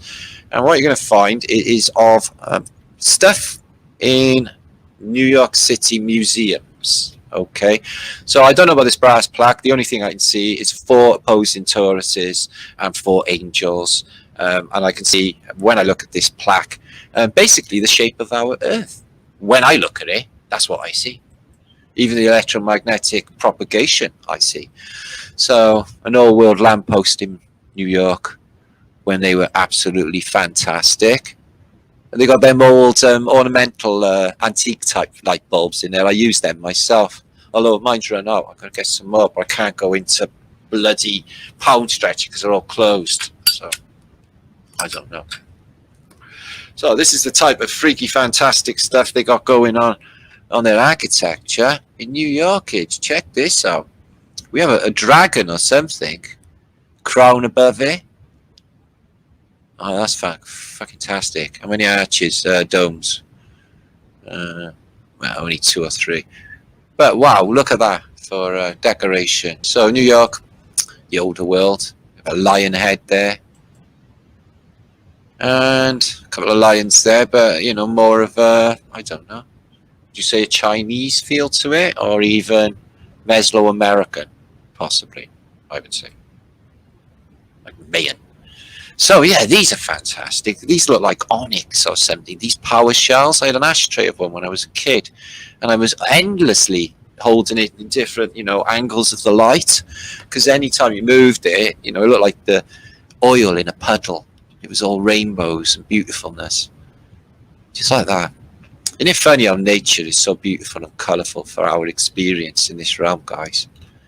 Let's not miss any of it, shall we? Look at this. I don't know what it is. I think it's a stained glass window, but again, it's colour trippiness. Along with this beautiful decanter in cut lead crystal, I suspect. But wow. That's a beautiful piece. So they got some taste in this New York exhibit. Look at that for a window. Oh, that'd be a good view, wouldn't it? So 4 fleur-de-lis on each corner. With what's in the middle? Cloudage. Oh, that's nice. Look at that, guys. They got a... look at that. There's Knights of Malta. 1, 2, 3, 4, 5, 6, 7, 8. I don't know. I knew what I mean. But there anyway, so this is the shape of the earth here with the laurel leaf for control. This is even split into sections like the UN flag with its 33 subsections. No shit. Wow, and it's got a corona on it. What's above the corona, guys? The crown. Is it a beaver? Possibly a beaver. There's clues with that. Beaver make of damage, you all know. Oh, excuse me. Oh, these are pretty fab. We'll go through a few. Don't know about that, but it is, you know, pretty cool looking, I guess. Dinosaurs don't exist. You can't find one in any museum anywhere in the world. Smithsonian said they had one, but you know, one of our dinosaurs is missing. Someone stole it. They'll tell you. Okay, so I like a big knocker. Just me. So these are another attraction in New York. They're really friendly in New York. Yeah, they must be the most friendliest, you know, people in Earth. You know, they just, all the women smile and wave at you. It's just, they're just so friendly. I don't know. So if you're not allowed to honk in fucking hell. If I see that sign, don't honk, yeah, I go on a honking fucking frenzy. I go like Dr. Jekyll and Mr. Hyde. So look at that for an exhibit in New York. So yeah, they're pretty good. I like them. So let's move on to more. So mud flood. Okay, this comes up a lot. Now, for a chronology of mud floods, you're just gonna have to wait because it's a story unfolding. I'm not quite there yet. It's only have to, you know, give you a story so far. And to be honest with you, I'm caught up in a wake, a tide that I cannot fight. And you just got to go with this the way it is. I don't know. I don't even really think or plan, really. I just go with the flow where the Most High wants me and what I'm supposed to do. Because if I'm not there, I'm not supposed to be doing what the Most High wants me to do. I certainly fucking know all about it, guys. I really do. So yeah, these are fantastic photograph collections. Now there's a guy in Norway called Sevran, and he sends me juicy stuff on mud flood in Norway. He sent me a link this week with about half a dozen movies of towns just depositing themselves into the bloody mud. Just phenomenally good mud flood pictures. But I'm going to save them for a later post because I've got too much for this one. But these are from Sevran, and they're on the photo drop shared. And they're of Norway. And what they show you is Norway's mud floods. And it's bunko boobs in this case. Not sure what's going on with that. But yeah, check this out for muddage. So you can imagine the mud running down this hill, yeah. You'll see better examples. But it's a beautiful place, like that. It's running down the hill there, half burying most of what this building was. And down there, half the windows buried, top of one there, top of probably a door there maybe. And it's all just teared up, but the mud is still there. I found that when first time I went to Istanbul. It's in the suburbs of actually it was Üsküdar across the river, and the streets were not lit like the modern day, and were fucking mud. I thought, what? You know, for this time period, still got mud. Christ, what happens when it rains? You know, in the biggest city in Europe as well. It's crazy, almost populated. So yeah, as you can see here in Oslo, sports stuff, mud flood, and the mud is in place. In you know, they had famous floods anyway in Oslo, but look at this mud deposit. I think it was called Kristiansand before it was Oslo, if I'm not mistaken. So what are you saying there, guys, in chat? I hope you're all happy. 750 watching. Thank you, Scotty Weedles. Oh, you're so kind, mate. I really do appreciate that, especially with 2 channels taken out. That's going to make things difficult. And as you can see, they got an old world wall there and mud all on top. So this was like a genuine, you know, mud flood photographed. And look at this. This is what it did to this area. So yeah, I've got some great footage. I'll bring them to you very soon, actually, because they're pretty fantastic. Look at this on top of there. Look what that does. But again, with the mud flood windows, and you can see it just probably just rolled down this hill, like earth turned into slime, and snot. What circumstances could make it happen? Well, there's loads of people guessing on, could be a plasma discharge event, part of electromagnetic, mechanism for this place. Very possibly. Does this place flip? Like, North Pole becomes South Pole. Okay, I'm not talking on globe terms. I'm talking on the 4 angels terms. The snap, when the pressure gets so high that there's what's an explosion of sorts. It's difficult to explain. Probably have to ask Lee about it. But explosion theory is, imagine a nuclear mushroom cloud out of Mount Meru causing an air pressure change, which would be enough to cause the mud floods, cause all the seas to come in, cause instant freezing in some parts of the world, and what was possibly us tipping upside down if we are in a capsized ship, like the Poseidon Adventure, which might be the case.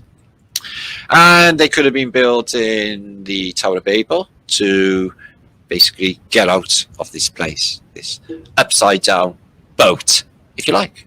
We all live in the yellow submarine. Okay. Oh, he's not a frigging Freemason much, is he? Oof. And check his wig. Do you know why? Because he's got a clap. And look at this whole world under here in Norway. It's not really intriguing. Below ground level, there's all them circular things. I wonder what they do. They could have been for tunnelization. They could have been for dying. Isn't it funny how when you dye clothes, it's the same word as to die? Die. Did dye make people die? Well, Queen Victoria banned apparently the wold being produced in the city limits of London in her time because apparently it stunk like ass and she didn't want it there. Not that I smelt any wold, which is like manky fucking wool. But I can imagine it being absolutely hideous. Oh, I don't know what happened to this. Oh, that's a haunting picture, and I don't even know why. We'll see a few haunting pictures along the way, which have a real vibe to them. Maybe they just resonate with me. But I'm finding with the Flat Earth British think tank, a lot of the stuff that resonates with me resonates with you guys. As you can see, older civilization, mud flooded. That looks like the top of a tower, or below ground level in lovely old Norway, which we'll go a little bit deeper into. There, that was what it was called. It was called Christiania. Christiania is Oslo in the past. Beautiful city, absolutely beautiful. I've been to Norway, but I haven't been to Oslo. But from what I did see, it was fantastic. What I can remember. When I say what I seen, is what I usually mean is what I can remember. So there is modern day, like everywhere. Shit. Okay, from good to shit. Oh, they were interesting. Anyway, so it's mud flood. Looked very muddy there. So, captain of the ship. Who's the captain of the ship? Lee asked me. Well, who's the master? Who's the guy on the mast? Well, in a lot of depictions, you can see Jesus. He's nailed to the mast. There's Jesus, the master. So, Lee was wondering, do I know who the master is? Well, I do, and I don't. And I don't really have liberty to say, because I'm not at liberty.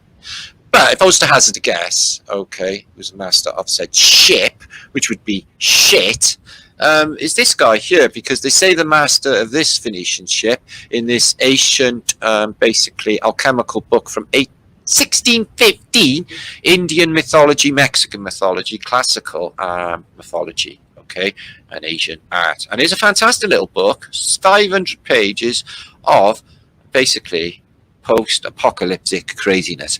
And in this picture, it states, okay, not that I'm really versed in Latin, but it doesn't take a genius to work it out, that Bacchus, okay, because this chapter is about Bacchus, is said master of this ship. And as you can see, he stands in the place prominent where the captain would stand. And in this case, bollock naked. I wouldn't like a naked captain. And the guy's asking him, you know, what gives? What gives Bacchus? So Bacchus has many incantations and many personalities. You may know a few. The devil, there's one of them. He's got a few others as well. Some of them, you know, billions of people actually worship right now. It's really strange. Or worship right now, I should say. But he has many other incantations as well. There's this entity. So this is a fantastic book, yeah. Imaginations, they say, but mystical. And in my mind, mythos is real. The myths are real in my mind. Okay, they wouldn't even be there otherwise. Not just tales, but as you can see, all the depictions in this book are rather groovy. We just go through one or two, if they load. There you are. So it's all alchemical, same old gang. You know, the Phoenicians coming in. This guy's blindfolded. And the Faceless Knight. So somebody sent me a picture of the Unknown Soldier from America, which is a gun with a helmet on it. And there's like, we got the Unknown Soldier's tomb in Westminster Abbey. And it seems they like to, you know, have a effigy of a missing soldier. And I'm not sure what it means, guys, but they definitely do it in the modern day with the Unknown Soldier, don't they? There's even that song by the Doors. And could it be that the Faceless Knight, who's on the cover of the Holy Grail of a Flat Earth, is, in fact, the Unknown Soldier? Well, if he was, whoopie fucking do. That don't help. Who is he? I got a few ideas who he is and what happened. I can't prove it. Not until I find evidence. And corroborating evidence. Don't usually go with one evidence because it's no good, because it gets upturned. Like concerning my, or our, decipherization of the ISIS book in our last post. I don't know if you can remember that, guys, where it says that if anyone discovers, any mortal discovers what is under my scarf. Well, I had two versions of that in my comments, but also had another couple of versions which were not the same. Okay, so which ones do I go with? So you see the problem there. So a little bit of differences, not too much, but regardless, it was really, really sinister. So as you can see, it's Bacchus, and he's been brought in, carried, because he's too fat, I think. I'm not actually sure, because he can't be bothered doing things for himself, because, you know, the nature of the beast. And there he is again. Master of the ship. So I seen the master once. I had some sort of, I don't know, child hallucination. But I was in the toilet, and I remember there being just some guy a bit like Ming the Merciless, yeah, with a goatee, yeah, or the devil, or somebody like that, standing in my bath. And I fucking freaked, and I closed my eyes. Please God, make it go away. Please God, make it go away. Please God, make it go away. Closed my shower curtain, opened it, and he was gone. But he wasn't. He was still there, and I could feel it. And all I heard in my head, psychically, is him tell me his name was. All he said is, "I am the master." which I've never ever fucking forgot, guys. Never ever forgot it. And it sounds like fanciful and that, but I'm telling you what, I've seen a lot of shit when I was a kid. So, the nursery rhyme, Ding Dong Bell. Well, considering we've been on about bells and nursery rhymes, Tavistock's predictive programming, I think we should take a look. So, what was it about? So, it's an English nursery rhyme. It seems a bit cruel, okay, as most of them are. But something in the tune as well. I think it's like brainwashing music, like Match of the Day. 2 minutes of that, you're fucking nuts. Popeye the Sailor Man intro. You don't want that over and over again. You would be a dribbling mess. That's why ice cream vans use them, because they're fucking brainwashing you. So anyway, Ding Dong Bell, pussy's in the well. Who put her in? Little Johnny Flynn. Who pulled her out? Little Johnny Stout. What a naughty boy was that, to try and drown a poor pussycat who never did him any harm, but ate all the mice on the farmer's barn. So it turns out like that Johnny Flynn is a psychopath, and this is like, a description of a narcissist. So the earliest reference apparently is in Winchester Cathedral from around 1580. Jackie boy, ho boy news. The cat is in the well. Let us ring now for her knell. Ding dong bell. So, and it's attributed to the Phoenicians as well, which I thought was amazing. And Bacon, or his mother, Shakespeare. Okay, so he uses that in phrases as well. So in The Tempest, William Shakespeare says in Act 1, Scene 1, sea nymphs hourly ring his knell. Hark! Now I hear them. Ding dong bell. I think that might be pervy. Merchant of Venice, Act 3, Scene 2. Let us ring fancy now. I don't know what that means. And begin it. Ding dong bell.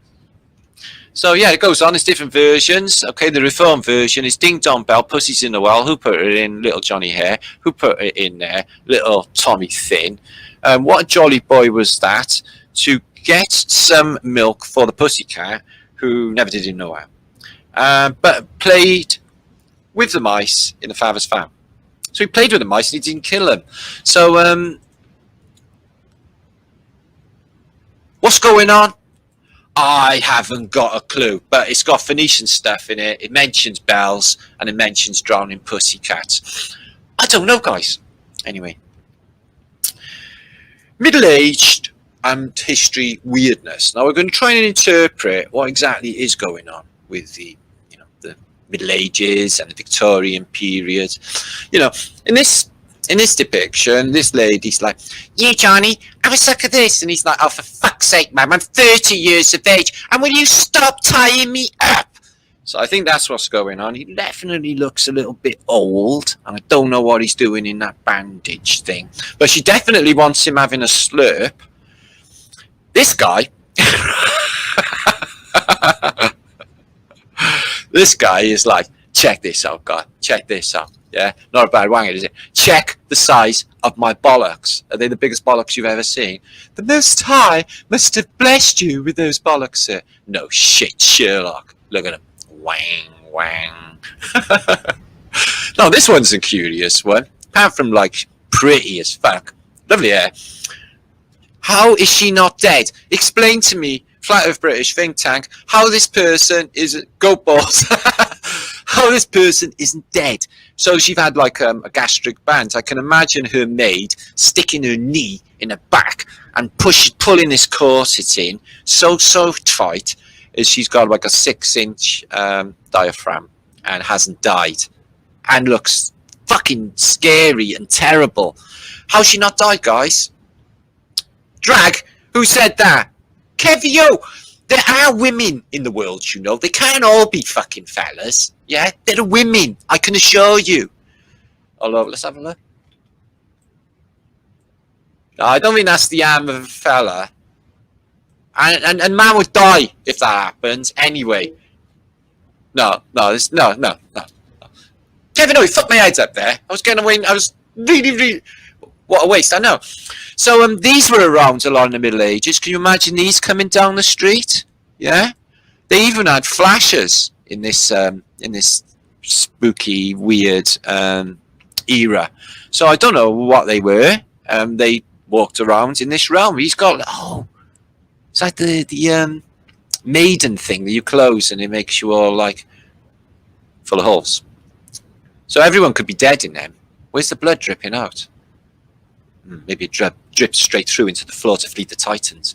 I don't know. So this is Air Force One for JFK.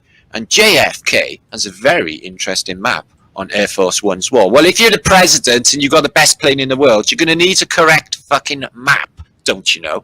But more with this. Apart from we got like this Antarctica thing going on down here, this blob, this like island. What about this bit out here? This big blob out here, like the extension to it, which is twice the size. This is Western Antarctica here, guys. Yeah, check it out. And this is supposed to be like the upside down on the wheel. But what's all this over here then? Australia? Yeah. Look, because it's not that big. But anyway, so JFK, yeah. He knew the Earth was flat. So yeah, you know, people, this shit's. I noticed, guys, they kept this out of the fucking movies. I noticed, yeah, because you don't see this in any gangster movies. I didn't see any James Cagney with, apart from when he was robbing banks, with a wearing mask. So this is what they're threatening now: jail. Can they bang everyone up? Can they put them on ships out in the docks? Prison ships, because they had prison ships when the shit went down last, apparently, guys. So when they go mandatory, which I suspect that they might throw because they've gone completely nuts. Just think of all the worst stupid shit in the world, and you can imagine that's what they'll do. Will they do that? Will they, round people up who are not wearing masks? Because I've been really stubborn. I've not even touched one since it started. And in my Brian, I'm like, well, I ain't fucking gonna either. So yeah, this is going to be problematic. So trees, they love one another as well. So these grew really close together. They spent a lot of time together, and after time, they grew close. And eventually, they couldn't stand it anymore, and they had this beautiful hug on. Look at that. And they're there forevermore until the next mud flood when they get a bit deeper in it. What's going on with the caterpillar on Alice in Wonderland? Why is he tripping? Why is he smoking a hookah? And why does he look like a fucking beatnik? Yeah? And he's got loads of hams as well. Ants and caterpillars don't they give you a rash? I don't know. No, that's not true. My mother made that up. So anyone tell me why they have a psychedelic in a child's program or book? Lewis Carroll, from Victorian era. Yeah, he's got a spaced out tripping, wicked looking caterpillar. So that's out of basically the version with Helena Bonham Bloke in it, which I was very disappointed about. They got a sequel to this. I can't imagine what it'd be like. John Wicks does, history. What if all the ancient Greek sculptures are actually victims of the Medusa? I would say that was so. So this was the freaky monster. All the rest was probably all right. Go on, Kevo. Say that is... Go on, say that's a dude. Oh, she's big on the shoulders, though. But she might have been a swimmer. I don't think so. There must have been some women in the old era. I can't imagine how anyone even mass-produced. How would any of us sure if they were all fucking blokes? Just think about it. Anyway. Oh, I can't all be. Anyway, only in Hollywood, anyway, they are. Hollywood. Okay? And worse. So I can't imagine what's going on here, but, How is she still impaled? Oh, shit. And still praying. Who's to blame? Whoever's snatching the babies, which are angels, which are bad fucking news. I don't even know who's good news and who's bad news, the angels or the demons. Probably whichever you decide, because it's all in your head. All is mind. Love, what's the score? Do you know this woman? No, I've never seen her before in my life, love. Got his hair.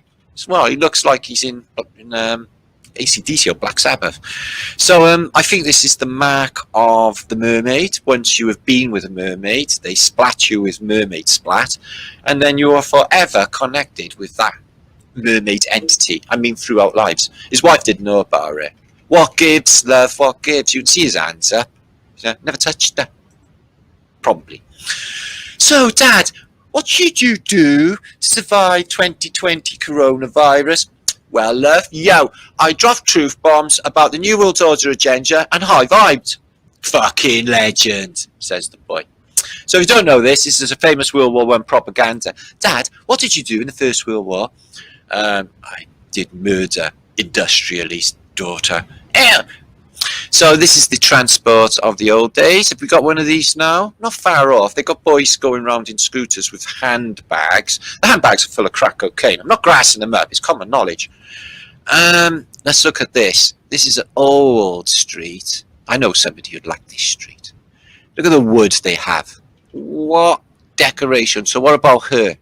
She's not human, is she? She hasn't got a human face, has she? So what is she? She a statue? Shit statue, guys. And they don't have statues like that anyway. So answers on a postcard. Outside the Prince of Wales is a dodgy looking woman. Okay. And it was all off camera in them days. There's only one bloke looking down on boy there. So multifunctional bikes. Did you know you could have a bike in the old days, pedal it around, probably electric, and then ride it into the canal and keep on floating? He's not actually going to try this out at this stage because he hasn't got his water gear on.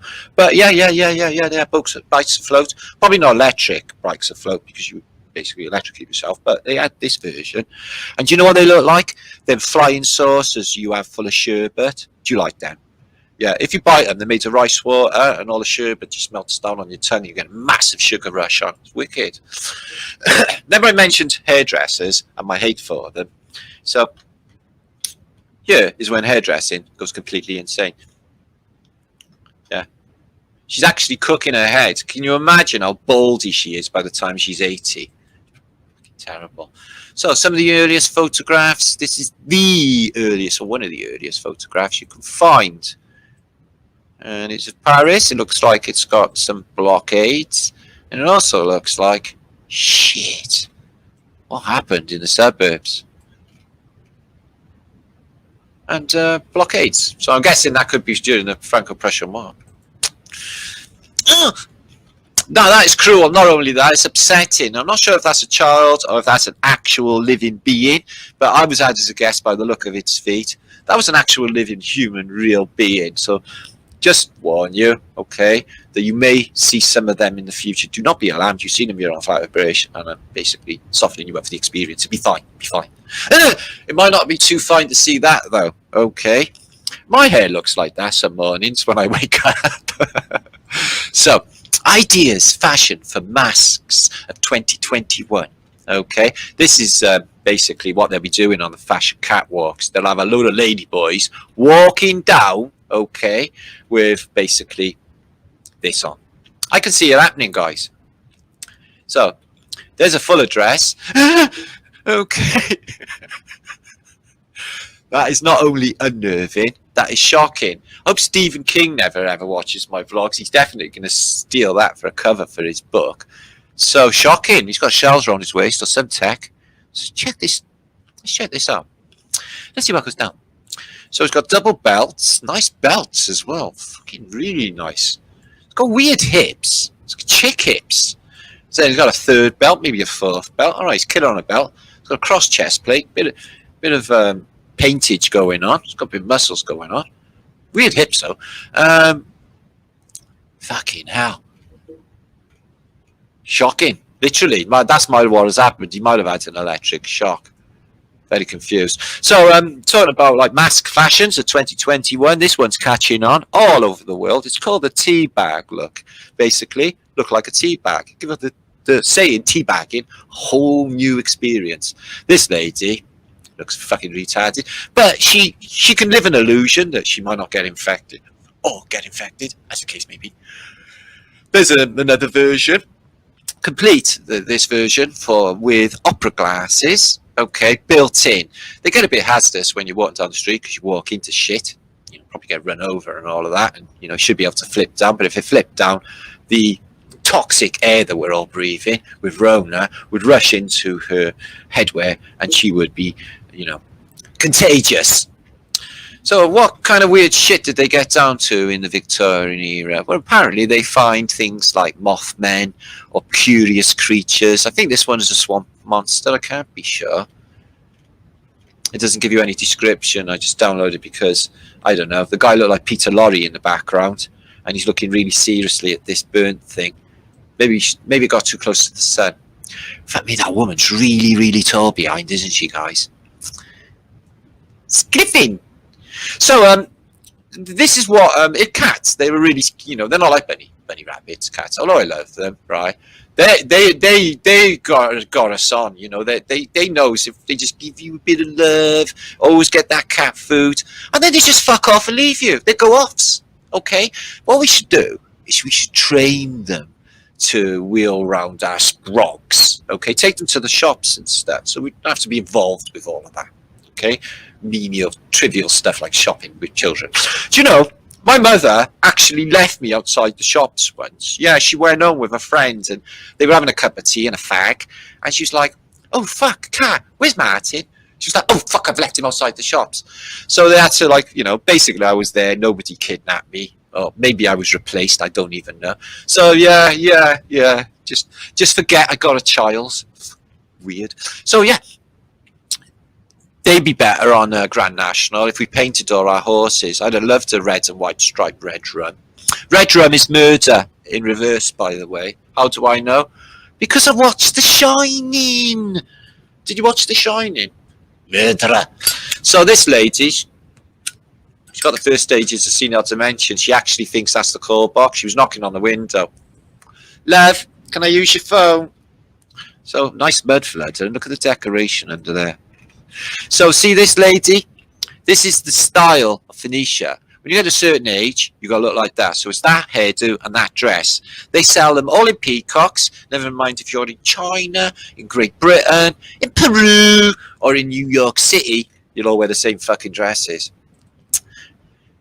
So extra protection for the year 2020. This is a very serious kit, hazmat suit for the future, and you can safely go into Asda shopping with this. You won't be able to pick up many items outside of a couple of maybe nuts and bolts. Maybe you can tighten up some of their shelves on the way around for, you know, hand. Other things you could do with that, can't really think. A bit tablet-like, isn't it? So, as well as training our cats, I think it's, guys, we should get a bit savvy. You know, these critters are having us on, you know. They loves us. Yeah, sure, they love us, okay? Because we're bastard feeding them, okay, and taking them on walkies and stroking their lovely little heads, okay? Look at this little cat, little dog thing here. We should train them to do the ironing to the Bee Gees, okay, play the Bee Gees, and clean. And then basically we could get on with other stuff. So I think that is obviously not from antiquity, although there is a lovely mud fudder down there. I think this is more a camera angle thing. I don't actually think there's a dog head walking a dog on the streets of San Francisco, New York City, but I might be wrong. Now, I think I might be wrong. Please, Keno, don't be telling me that's a dude. I thought it was Lindsay Wagner, but under closer scrutiny, I don't think it is, you know. She looked like Wonder Woman. Maybe that's just my Brian. So, this is what Britain looked like back in the day, guys. Okay? We had really strong, tough women. We did. They were really strong. And they could lift your mini up when you basically couldn't get it out. Yeah? So, educating our animals is something that really needs to be carried out. Okay, times are going to get hard. We all know this. We do not want our pets struggling in this time. So the dog is teaching the cats. Okay, R-A-T, rat. Very important, cats. Remember that. Okay, rats can be a problem. Although some are cute. So, bunny girls. Okay, I think Hugh Hefner never shagged a woman in his life. I think Hugh Hefner was a woman, you know, guys. I don't think anything was going on in that. God, he was just giving him loads of money to hang around with him because he's dressed in fucking pajamas all day and dressing gown. That's smelly, isn't it? So This is the biggest pair of bollocks you can ever buy on a pendant. Would you wear that around your neck? I would. I think it'd be a great topic, conversation starter. Oh, hi, Martin. Oh, hi. That's a lovely pair of bollocks around your neck. Oh, thanks. Yours look nice too. You haven't got any. No, I won't say the rest. Oh, fuck on, no, Martin. So,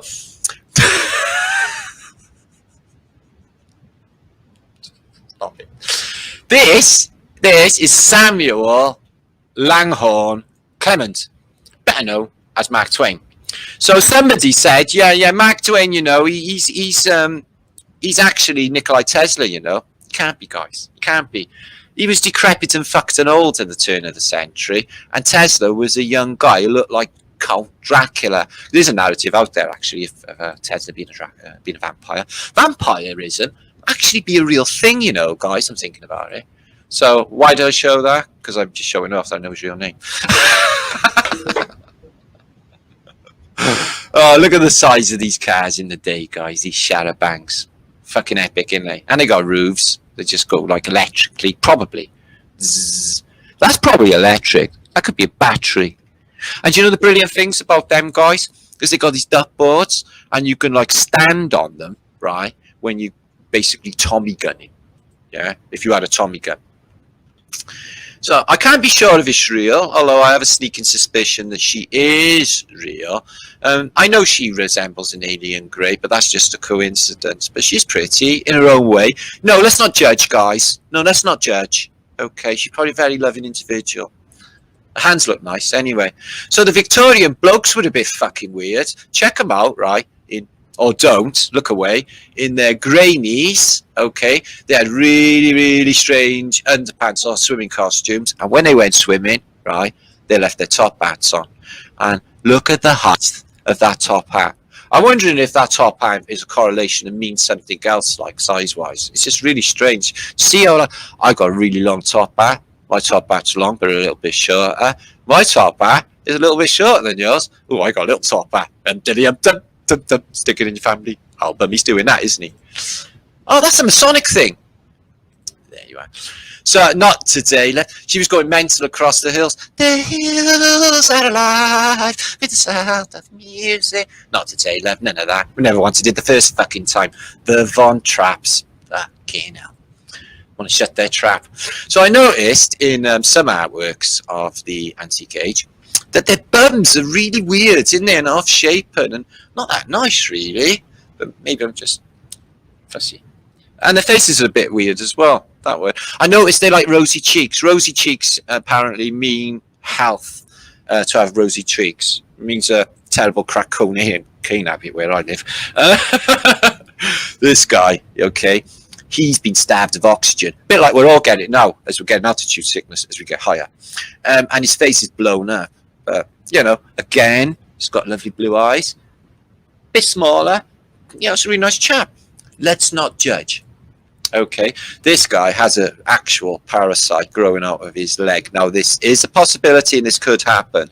How did it get in there? Well, it's quite close to, his Bundy pants.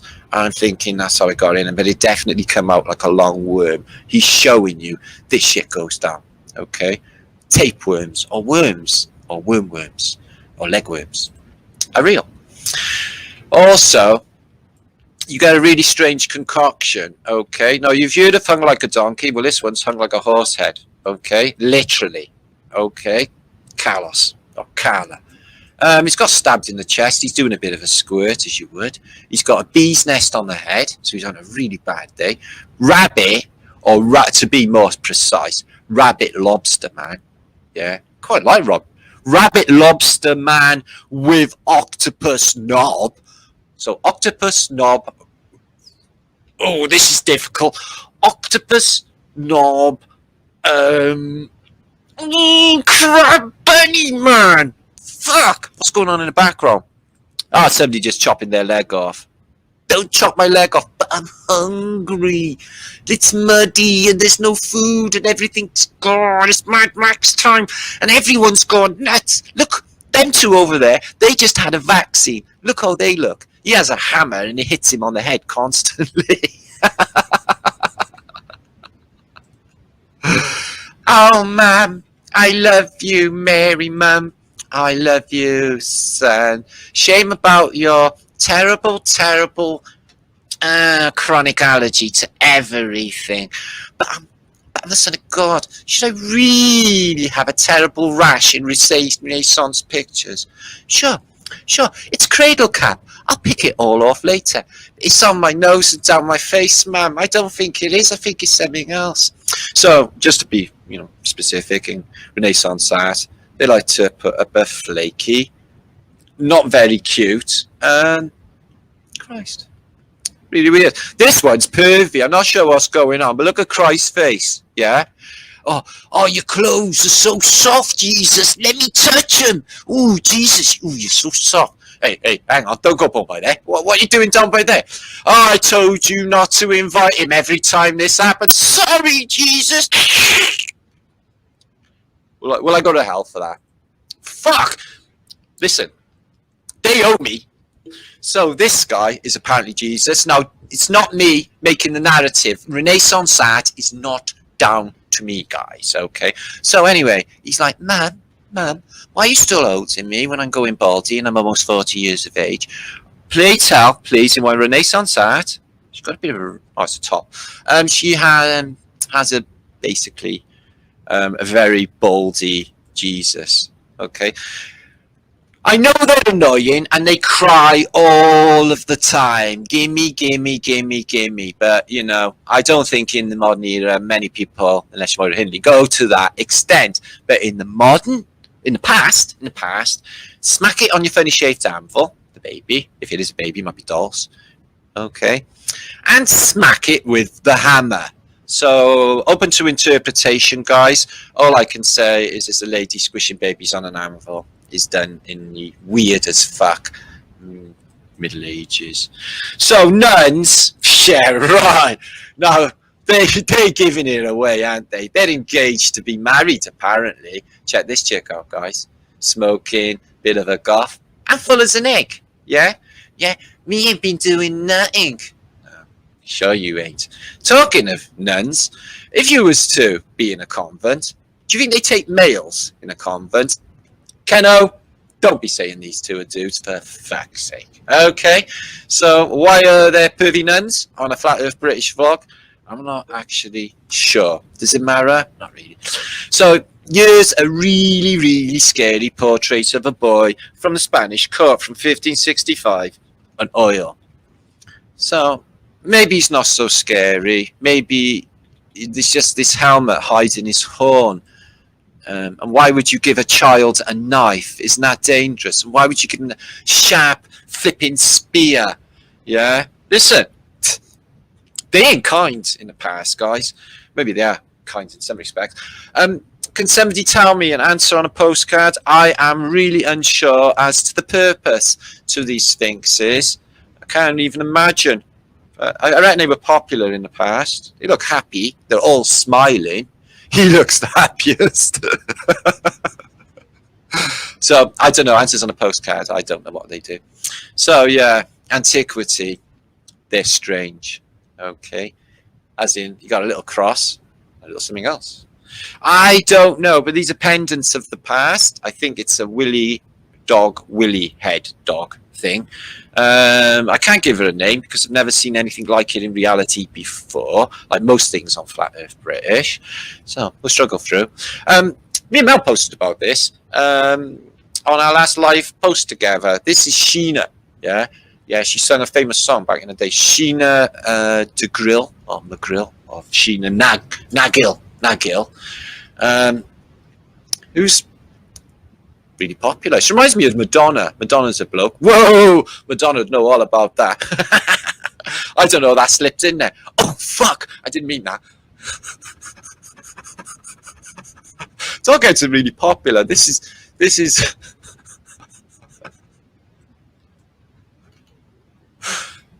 St. Christopher. Okay. Who's a doghead, as you know. God, dog. I guess he's a human, but he's illuminated because he's shining. And he's got drugs in that incense thing. They're always stoned. So, different versions of the Mona Lisa. Now, Keno, you are in chat. This one you can say is a dude, okay? Because as far as I know, Michelangelo was not a real thing anyway. And he's supposed to be a faggot. So, yes, I think the Mona Lisa, she had lovely curly hair, though, but she got a chunky neck. But anyway, here she is doing the Britney Spears look. I think that would have been more interesting for us if we'd have studied that at the Paris Museum, at the Louvre. Okay, the Nazis basically collected all of the treasures and miraculously gave them all back. I think that would be a better one at the Louvre. I'm not really sure. Who said bitty in chat? That's naughty. That is my favourite. That is my favourite Mona Lisa. I would literally travel to see that. Mr. Bean, Mona Lisa. Have you ever checked the background on the Mona Lisa? Yeah, it's a reset world, just after a flood. You can see little bridges all mud flooded and mud flooded roads and what look like tree trunks. And I think there's more happening in the background of the Mona Lisa than there's actually happening on the Mona Lisa. So, Christ, I'm going through some information, but we're still on a roller coaster ride and there's still more to come. Okay, guys, so make sure to share this out. Okay, I'm not sure how many are watching. 727 is super fantastic. Great. Share this out, please. But that might be on Facebook as well. So. I'm not sure in our chat. Anyway, moving on. So there he is. Jesus or somebody. Oh, I like you. He's rubbing her face. She don't fucking seem to like you very much. And he's just had a comb over. He looks like Mel Smith. In fact, I think it is Mel Smith. It's Tubbs. She sneaked into my computer. We didn't burn him. That always happens. When you give birth, like, probably in the modern day, it's the same. You could probably just go behind the bush if you're a real woman and just give birth. This is how we've managed, apparently. So it was basically, hang on to this. Okay, don't bother. I'll hold you. I'll hold you. It's hurting. Get it out. Oh, she's had twins. She's had fucking twins. This one's twice the size. And she's given birth just standing there. So basically, be grateful, guys, because back in the day, you would have had to basically stand there and have birth. Hang on. Didn't see any waters. Anyway, interesting, nevertheless. So I think this is Mothman. I'm not sure. It could be something, you know, like a flag or something on a pole, but there's a light coming from its head. Okay. Mothman is a real thing. Okay. Definitely a real thing. And I think he's landed on this roof in America on a hardware store. Mothman is a real thing. Okay, guys. I like to think. So, that was them. That is just my... We didn't burn him! That was just my little couple of weird, funny things. So, more pictures. Pictures of the day. This is not so funny stuff, but it's stuff that I like. Now, I like this. I like Victorian photography of beautiful women, and they look a lot more beautiful than they do in this day and age. Not in every regard, that is. There are some beautiful women out there, actually. But that's haunting to me. Because I think that, like, I actually know this person, but it can't be because it's 130, 40 years ago, maybe. So I can't see how that could be humanly possible. But the same regard, I don't know. It's just fucking spooky, the feeling I get. It's really weird. So here's a couple of royal nobles. Her eyes are like two piss holes in the snow. Okay. She's obviously, like all elites at this period, got an incredibly bad drug habit. She's ginger, as you find a lot of these leaders are. He's not. He's like a Tartarian, isn't he? But we're finding out the Phoenicians could have probably been like Tartarians also, and dark. And it could be Tartarian Phoenicians. It's all a confusing matter, but look at their shit. Look, he's got the Moses thing. And remember, you got to have this. If you ain't got this, you ain't being queen or king. As you got a bit of paper to say, I'm queenie. She pregnant. But look at them clothes and them silks, how they catch the light. Can you imagine people dressing like that in this day and age? It'd be fantastic, wouldn't it? Shit, what you got? Fucking shopping centres. Not that they're open anymore. So that is apparently a Parisian in the past, what they look like. And apparently, duckhead fashion is a thing in Paris in the past. Now, I know they're, you know, they're fashion icons in Vogue and everything else, but come on, wearing a duck on your head. Maybe somebody said to her, duck, because there was something coming at her. And she just thought like, oh, all right, I'll wear a duck. Sad to say. Phoenicians. Now this is a strange little door, okay? Usual culprits, I would say, and there's a very big watery theme going on. Let's have a look up this door, because we do like a good door. It tells a tale. So he's up on a plane above us all. There's all chaos happening below. A lot of naked people, and a big giant who's doing the... Oh, Brian Staveley, what you make of that? I know he's not doing Rodin's Thinker, but his head's on his chin. Rodin's Thinker, did he have his head on his chin, or did he have it on his head? Because most of reality seems to remember him doing the Brucey bonus thing. Didn't she do well? Like Bruce Forsyth used to do before he died. Or never died, as the case may be. Oh, I'm so fucking bored with this pandemic. I gotta stop biting my nails. Yeah, you've got to stop biting your nails, love. Yeah, do you know? Have you ever seen Venus de Milo? That's how she started. Look at her. So it's a disgusting habit. Anyway, bite your nails. It's all dirt underneath them and stuff. So here's another one. A little angel. Looks like a bit of a troublesome one. This, doesn't she? She looks trouble, all right, but she's a bit wet. I mean, for rain.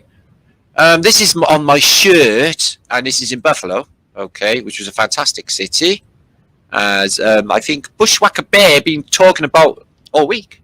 But this one's buried, and it's massive, and it's disproportionate because it's all top heavy, like all of it is like top heavy. This should be as big as it is there, below ground level, which it probably was.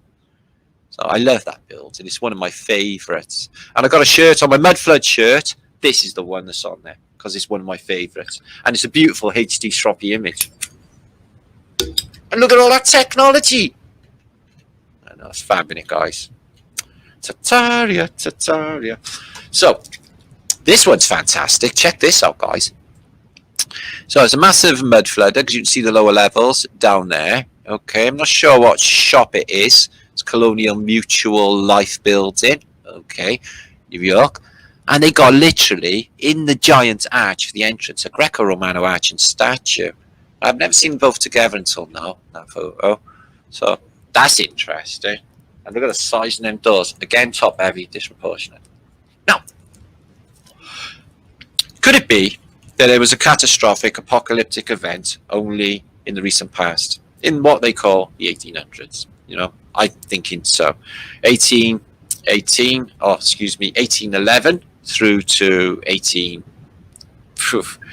about 5 years maybe of apocalyptic events, guys. And I think they were either testing new weapons, using fascist technology, or comet tech, missiles, if you like. And you see these things here, I don't know, I can't get my head around them. I'm thinking that this is a ring magnet, maybe. These are two opposing magnets, maybe. But whatever it is, if they are magnets, these two horses may be trying to draw the two magnets apart. Does that make sense? You know, pull two magnets apart. But again, it looks like Little Boy, the atom bomb. Yeah. So, yeah, experiments in the past with these strange orb-like things. They also look like an egg, also looks like a balloon. But I would go as far as to say that's definitely some sort of secret weapons tech at the time, no doubt about it. So I posted this on my community page this morning. 5 types of people to surround yourself with, which I do, and it works. Okay, guys, is the inspired. Okay, definitely inspired. What you say there, Bry? Ken Dog's dad's dog's head. Oh, is he still alive? No, he's dead. Motivated. So yeah, I'm motivated most of the time, but I've got like crazy energy going on. Open-minded. Yeah, my Brian's wide open. Passionate. Yeah, I should Coco. I'm definitely very, very passionate about the Flat Earth Awakening and the saving of humanity. In fact, I've convinced myself that I'm going to save humanity. And grateful. That's my favourite of all of these, because without all of them, wouldn't be possible without the old gratitude. Because if you're not grateful for what you got, you ain't going to have any more. I know. And I noticed with irony as well, when people moan about irony, I was listening to fucking Alanis Morissette song earlier. It's like rain on your wedding day. Free ride when you already paid. You know, the irony song. And it occurred to me, I'm like, yeah, you brought all that on yourself. Because basically, irony is your non-belief in yourself, okay, and just being a spaz about things. Okay, bring it on fucking irony. So yeah, this is the Tartarian airships, and used to be able to drive trains in and off of them, apparently, and they were super fantastically big. Okay. In the golden age of Tartaria. Look at the lights and what have you, the pilot house, engine rooms. Fucking fantastic. And the airships in the air. So I put this and collected them on my images, and I watched Lee's Flat Earth British's vlog this morning, and on his image collection, he also selected the radium emanator. So big sink, coinky dink, Lee lives in my head. So oh, look at the colours on this civilization. Why, oh why, oh why do we have to live in urban bullshittery? Well, not all of you. Some of you in the beautiful countryside, oblivious to it all. I understand that. So, anti-mask meetings. So they had anti-mask meetings back in the day. This is back, obviously, Spanish flu, so, 1990, 1920, where people would meet because the government went completely nuts, okay, about masks. And they knew, even then, okay, that it is unhealthy to protest against the unhealthy mask ordinance. Okay, so they knew even then that these things are crazy unhealthy. Look at the fear in her eyes. Ma'am, do you think we'll actually get there alive? I don't know. Don't look at anyone. Don't look at anyone. Look, that man's looking at me. Don't look at him. Don't breathe. Don't breathe. Quick, hurry, hurry. So, she's a big girl, isn't she? So, yeah, wear a mask. Look at these. These look like they're in some sort of cult or something. The cult of Muscovites. That's what they'll have. They'll have a future religion, and it will be called the Muscovites. We were saved by the mask. All hail the mask. And they'll have like effigies of masked saviors, a masked Trump or something. So I love this building. It's insane. It's in Chicago. Flood prevention, impossibly big for the people in the tiny streets and the cats. And it's just, look, it's just, you can see these people are just ants compared to this architecture. So, built in apparently, the time periods that were given since the gold rush, etc. For this city. Well, not Chicago with the gold rush. And then they spend an unbelievable amount of time and effort and finance to take that away. So that humongous thing in Chicago gets taken away. No. So the French have a dragon, and they go on there. And I thought it was a comet or a souvenir or to do with comets, because they've got these spikes in the back. But apparently they take this through procession in France, and it's their comet, or it's their dragon. Ooh, that's spooky. And there he is there. So it does a bit of a tour. And some sort of dragon. I'm not sure. It's weird. So, this has got sails, look. Not like that other ship. These got cross pieces. Not like that other thing. So, yeah, sailing off into the sunset. Here we go, off to sea again. The sunshine fills my hair. That used to always be my dream, but I did it now, so it's not so much my dream. But I would like to go see again on a ship. So, in my last post, the Lumiere Brothers film, okay, had a load of photographers getting off a boat and a load of people traveling down this staircase. I put it to you that they're all fake and staged films. This guy has got a crazy square beard on, yeah? Crazy square beard. So it's like, well, I think there's something definitely going on, unless he's like the master of disguise. And there's another guy who's going the other way with a rug over his face. And I would go as far as to say fake eyelashes. What's that, Twill Mist? That rhyme mentioned earlier about only playing with mice, that's US, the mice. We are tiny, so figure out the... Oh, I get you. Yeah, it could be that. So, yeah, do you think that's a real beard? No. No, it's not. Obviously, it's pathetic. So disguises, they give them in the the place where they clothe them for the movie of the reality that's supposed to be real. Look at this. Look at this flagpole. So that's a nice bit of tech. Crazy this place though. This hunting chateau lodge place, right? They got literally a reindeer and a load of cattle in the room. I don't like these people at all. I don't like people who hurt animals, actually, at all. Nobody do, except people who hurt animals, I suspect. Anyway, so some beautiful depictions of Germany before the wars in beautiful HT colour. Look at this building. One can only imagine why they needed so many rooms for possibly one family and whatever it was for and whatever it did. But fact still remains, it's fantastically big and it held a lot of people. I bet they never had a toilet. Look at this thing. Well going on. Staircase in the air. Wow, that's very, very Grimm's Brothers. It's like the real thing, isn't it? It's like that's a pretending village and not the real thing. What's them? Oh, we're in this pretending village. You got big aerials, like loads. Yeah, two big aerials there too, and a nice bell. It's 10:05 in the morning in this beautiful little German town. I love Germany. Germany's fucking beautiful. I absolutely haven't loved it, and they always make a fuss. They're just such lovely people. Can't get over them. In fact. So the hosts. I mean, they're just so good hosts. They always make you welcome. Warm, the food's fantastic. So yeah, I absolutely love the people. So yeah, it's on the beach in Germany. That's what I do on the beach. I wear a suit and a dicky bow. Yeah, no, I don't. On the beach, I have to dig a massive hole always. Yeah, and sandcastles. It's a good sandcastle builder. So. And some castles made of sand fall in the sea eventually. And here is the inside of one of those beautiful German places.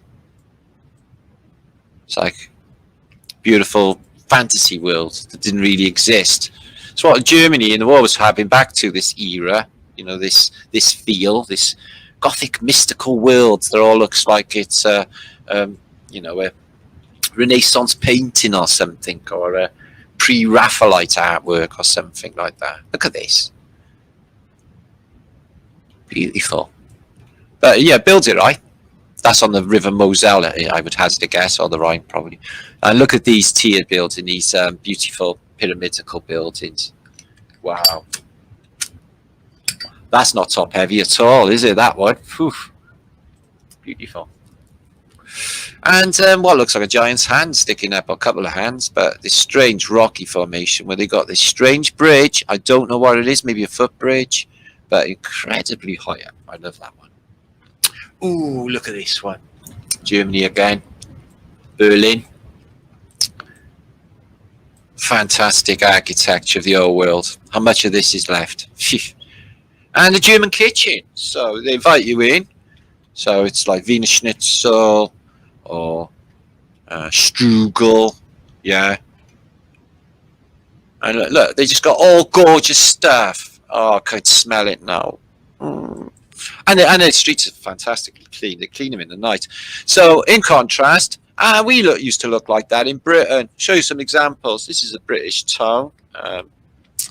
If I can remember rightly, I would say that was Bristol. And there it is. It is just Bristol. No, it no. And there's Bristol in modern day. So Bristol is a beautiful city. Don't get me wrong. Okay, it's a good city. It's a nice city, but it used to look like that.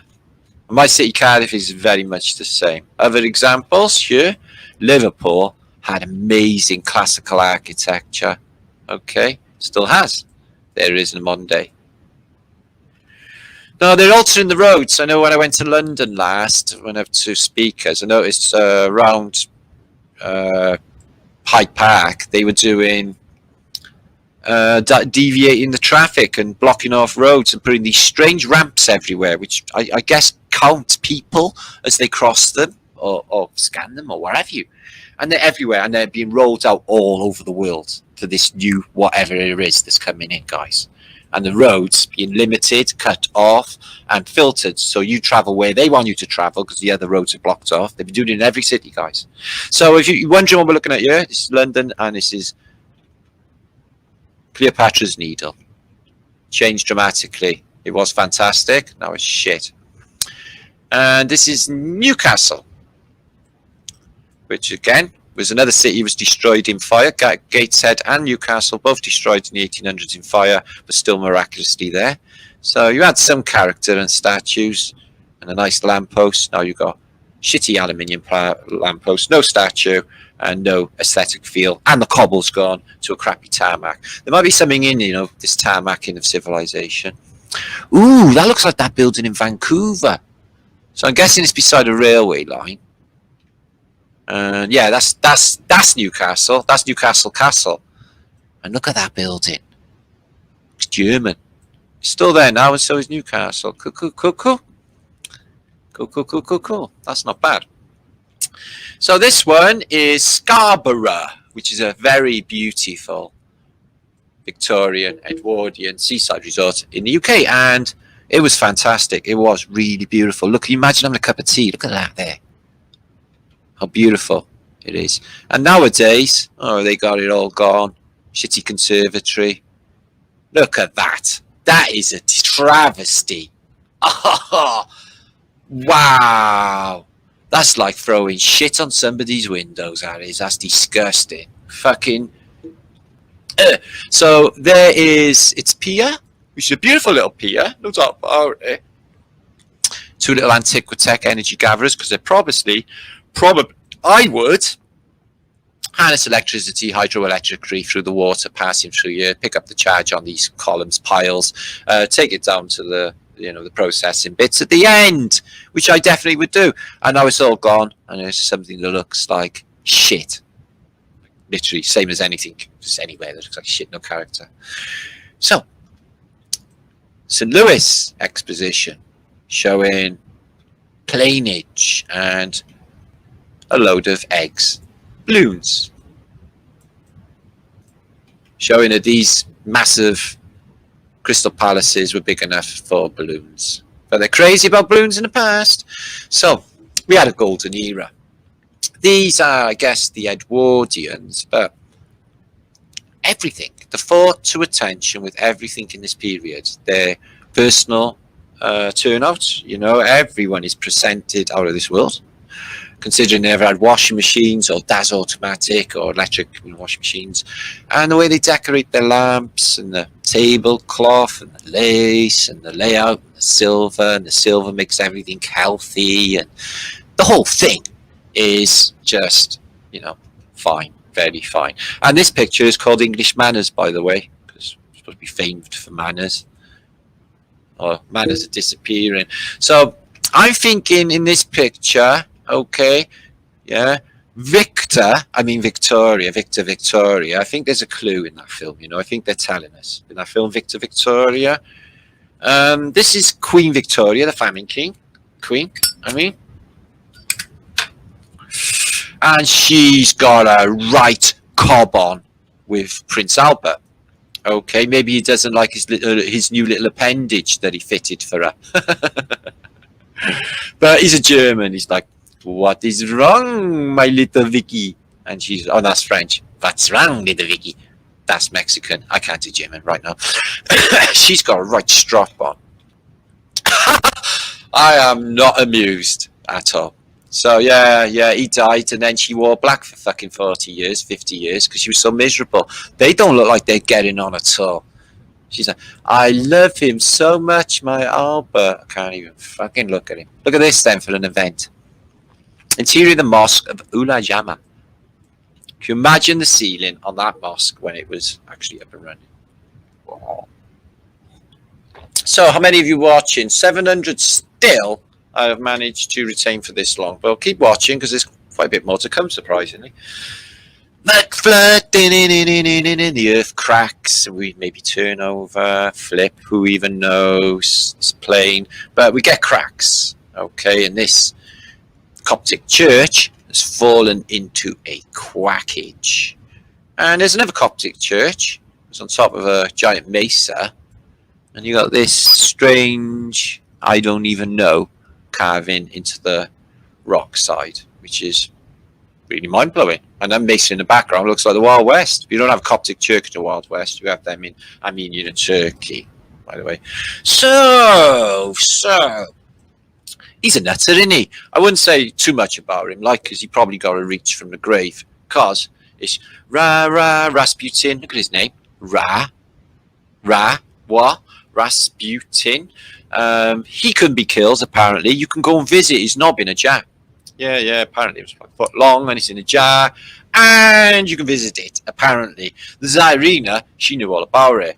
So he apparently stunk like a goat. Okay. So again, I'm not being personal, they may be, he stunk like a goat. I don't know. But he wingled his way in to apparently the Romanov dynasty, into the court, so to speak. Went on a giant drug frenzy thing with all of the women, of course, and then he got on with the Tsarina. Okay, I think Nicholas wanted him out of the way, but he was built like brick shit house and a mentalist and magic. He doesn't look real because he's not. And so they had him killed, and he didn't die. No. He poisoned him. Nah. He actually wrote about it, apparently. He said, you fuckers are going to try and kill me. You're going to poison me. You're going to shoot me. You're going to try and put me in an icy lake. You won't kill me. So he's a bit weird, isn't he? But anyway, he got to rule the whole of Russia and, probably a lot of the known world, apparently, in the times of the First World War, coming up to the Revolution. Bing! Strange chap. So Bunker Hill in Boston. And I've been sent some cool pictures of Boston, guys. These buildings been there some time, haven't they? And that strange obeliskage. So I love Boston as a city. I'd like to go there. So there it is. One more look at strange Antiquitech shippage. What you think? Yeah, she ain't sailing nowhere. And she has strange electrical looking things. So I would say FEB, ka-ching on that picture, guys. What would you say? So I'm going to come back in a minute, talk to you on a 700 you watching. Please share this out, guys. There's a little bit more to go. There's that kid with the hands. And Lichtenberg marks, or alveoli in the lung, or the arteries in our body and veins, or the branches of a tree, or our electrical brain synapses, or the tributaries of a river, all have exactly the same look, showing how very, very closely connected we are to this realm, okay, for it all to look like one another, and the fact that this place is an electric universe. That is electric. If you put, you've all seen the electric board, which I've posted on Fat of British thing by now, where it will give you these burning shock marks or Lichtenberg marks into the wood, which looks exactly like rivers and tributaries and everything else in nature anyway. So that's a nice little bit of Tartaria, but again they make a complete nasty mess with the wires, and that is Toronto, another city that got burnt to the ground. So I'm wondering how this lighthouse managed to naturally make that strange staircasey ice formation. Cool, isn't it? No, I like that one. So, little girls being in the church, okay, because I'm guessing these are Bibles. They might be songbooks, I can't tell. And look at her eyes. She's like, gone. It's like, whatever is he talking about? There's no one at home. She's like, gone. This one's like, that man talking crap. Fucking can't wait to get out of here. She's like, yeah, it's quaint. She's intellectual. It's quaint. Not buying it. That one maybe buys it a bit more. But it's a really sweet picture. And the expositions with a load of Phoenician cottage. It's Jupiter with his baseball bat and smack your head in. And look at the size of that for a door arch interior as well. Huge for interior. They have giants walking around this place. Everything in there could not be bought in the Paris expositions halls, if you like. So I don't know. It was found in the ground in Peru. A bit like the red skeleton. Maybe a little bit red on this. And it looks like, I might be mistaken, it has horns. So, you know, not beyond the bones possibility that's fake, or not beyond the possibility that there's a skeleton in the ground with horns. Look at that for an interior. That's also in a great expositions, and they needed arches that big. Look at the people. Is that what it actually was, an arch? I wonder if it was a screen or something else that it did, because it's just too fucking big. Crazy. And this is in Mitchell, Ohio, believe it or not, guys. Yeah.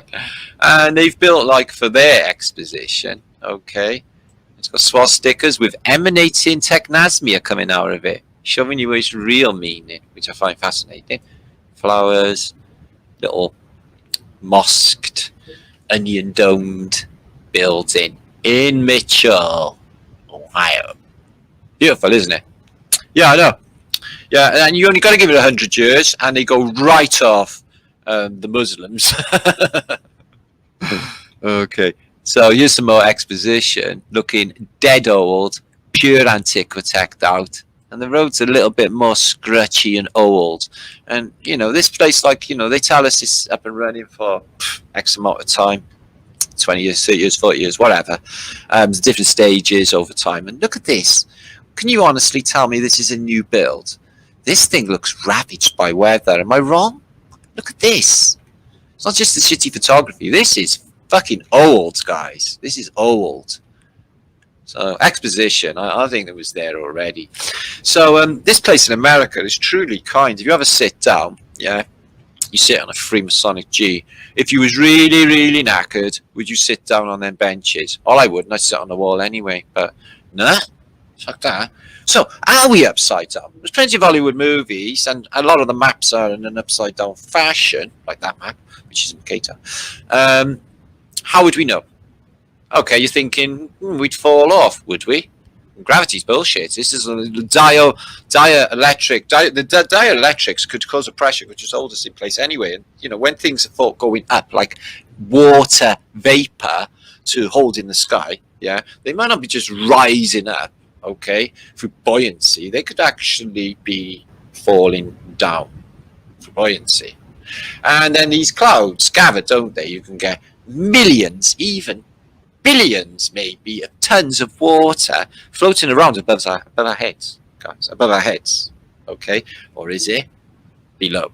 So as food for thought, I can see where that, you know, the narrative is out there. Obviously, take no notice of that space bullshit. Imagine this is water, and imagine this is the hull of the ship, and imagine that all of our plane, and there's a dome like that below us, and then this thing, because of its electromagnetic properties to hold the sun and moon in place revolving around us, then bing, that might make sense, maybe, or maybe not.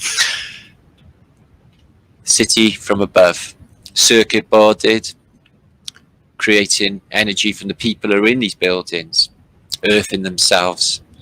Probably best to stay out of buildings, you know, guys, as much as possible. I know it sounds crazy, but I think you have more life. I think you're more meaningful, and you just, that grounding business, it saps you. You can't even fall in asleep. Your eyes are rolling in your head. You can't wait to go to sleep. When you're out, you're energized. You're charged. So she sent him out to the shops, this Venetian, and he's come back. He's got arrows. He's only little, covered in flies because he's a bit smelly. And he's got, look, man, what I bought, a snow globe. Oh, I sent you for seeds. Look, they've even got water featured in their garden. So what has he bought? Something that she didn't want, I don't think. Something pretty pissed off. So, antiquity statue, what is that technology she is holding in her hands? Could it be an underarm deodorant of the day? This thing. Make that smaller, make them things go away, maybe they will. This thing, yeah, this hook. I think it's some sort of technology. And ton of technology, you get these bas reliefs from classical worlds, which will show you, here's your laptop. And they even give you, as I posted about maybe 2 years ago now, the USB ports. Yeah, so she can Skype her friends. She's checking out, you know, something on YouTube, something. See what Flat Earth British is up to. Yeah? And Flat Earth British. Oh, my favourite. I can do the ironing now. So a rude cup made of silver. It might not be that rude. I think it is rude. From antiquity. I didn't know that was rude. That's not my fault. More of these orbs going down. Same. Cross on top. Okay. And all you see in the background is apocalypse. Burning buildings and floodage. And it's definitely associated to the orb that all of the monarchy have to have. Otherwise it can't be orbaged. So this is a place in Ecuador, excuse me, which has loads of skulls encrusted into the floor, and even children as well into the floor of this place. Countless dead for the floor in this site in Ecuador. I need to do more research on that because it's very, very interesting to me. So I've shown you them. Is there any more? No, not on there. So what I've been up to? Well, obviously I got basically 2 channels. If you don't know, okay, show you here. So the Celtic Tartarian channel, banned for 3 months. I can't do nothing on it. My bloody love this channel as well. 3 months of no Flat Earth British think tank. But I have got Martin Leaker's Nectar down there. So make sure to subscribe to that. I'll put it in the description box after I've stopped talking. And well, we still got Martin Leaker channel. But yesterday I was on this show, a conversation with my mate Trinity4, a guy who I've known for a few years now. Met a good few times, and his lovely family, and we had a hangout, which was really good, and 2 3/4 hours. So make sure to check that out, guys. It was really good, and a few of the guys from the chat now were in that feed as well, so it's pretty cool. And there's the Martin Leaker Nectar channel. There's not much on it, guys. It's just stuff, but got a few subscribers for only 4 videos.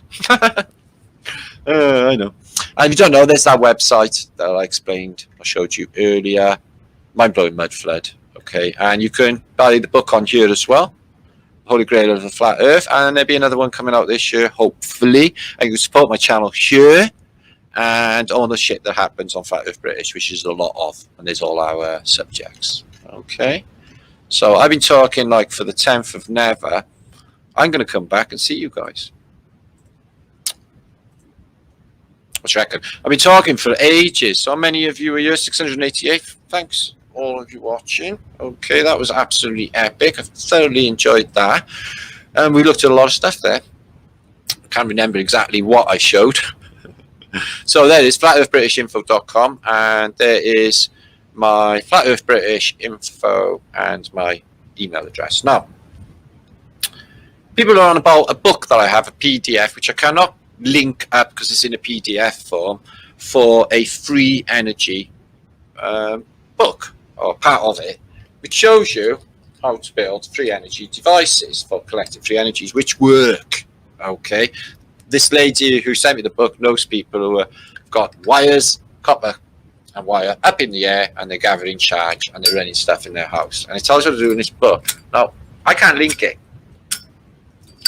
I'm happy to find the time to send it to you. Okay, so martinleaker7@gmail.com. If you're interested in a book on free energy, I can link it up. It's only in PDF form, and it's the only way I can think about sending it. See, but it is valuable. I'd like to get it out there. So, 750 watching. Thank you for all of you for joining, and thank you everyone on Facebook. Now I'm going to give you all a bit of a shout now, and see you here. Okay, some of you awesome peeps. So what night is this? Like a flatter day, isn't it? Okay, now what day is it? It's only a Wednesday. Wow, I thought it was a flat day. It's been like it. So, let's have a look at you guys. So, Lee 64 is your Squirrel Sniper. Spuds. Okay, nice one, Squirrel Sniper. Kevio, it's been a bit of a star in this show, as well, Kevio. Really enjoyed your input today, Kevio. Okay, it's been great fun. Neolia. It's a nice name, Neolia Lindemann. Thank you for popping by. Nice to meet you too. Michael, hi, good to see you. Never say you know all. Well, I don't know anything in this place, and nothing is an absolute. Everything I say one day will be different the next day. That's how it works in this Flat Earth British thing. But and the people who are here all along know how this works, okay? Because they're part of it. Simosia, hiya.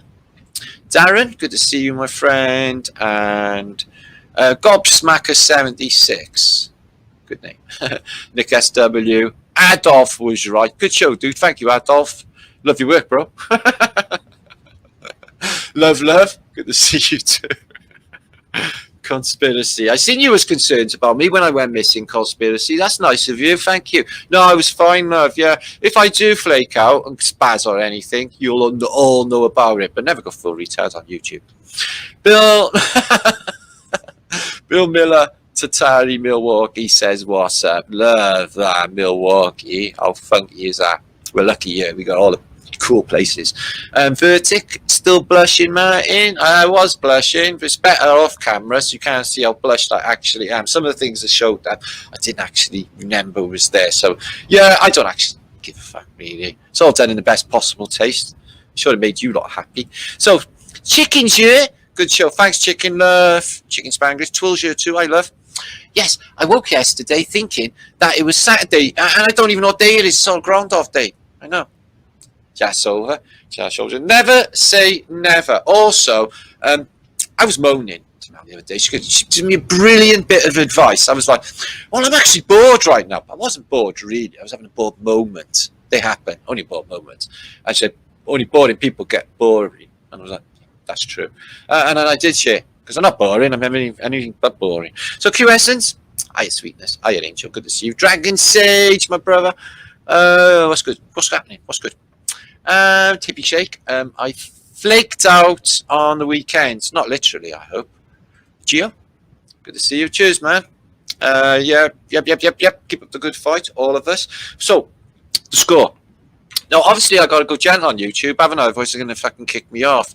And if that happens, the community will be like left out on a wing and won't be together, and that would fucking break my heart. So that can't happen. So we have to keep going. I haven't got time in life to go and start on a new format or anything, so we have to take it as far as we can take it. Okay, that's all I can do is just give my all, really. Colorblind, hiya, darling. What's happening? Are we Erwin? Hiya, Erwin. Greetings to you, bro, Pamela. Hiya, Pamela. Keep going. I will.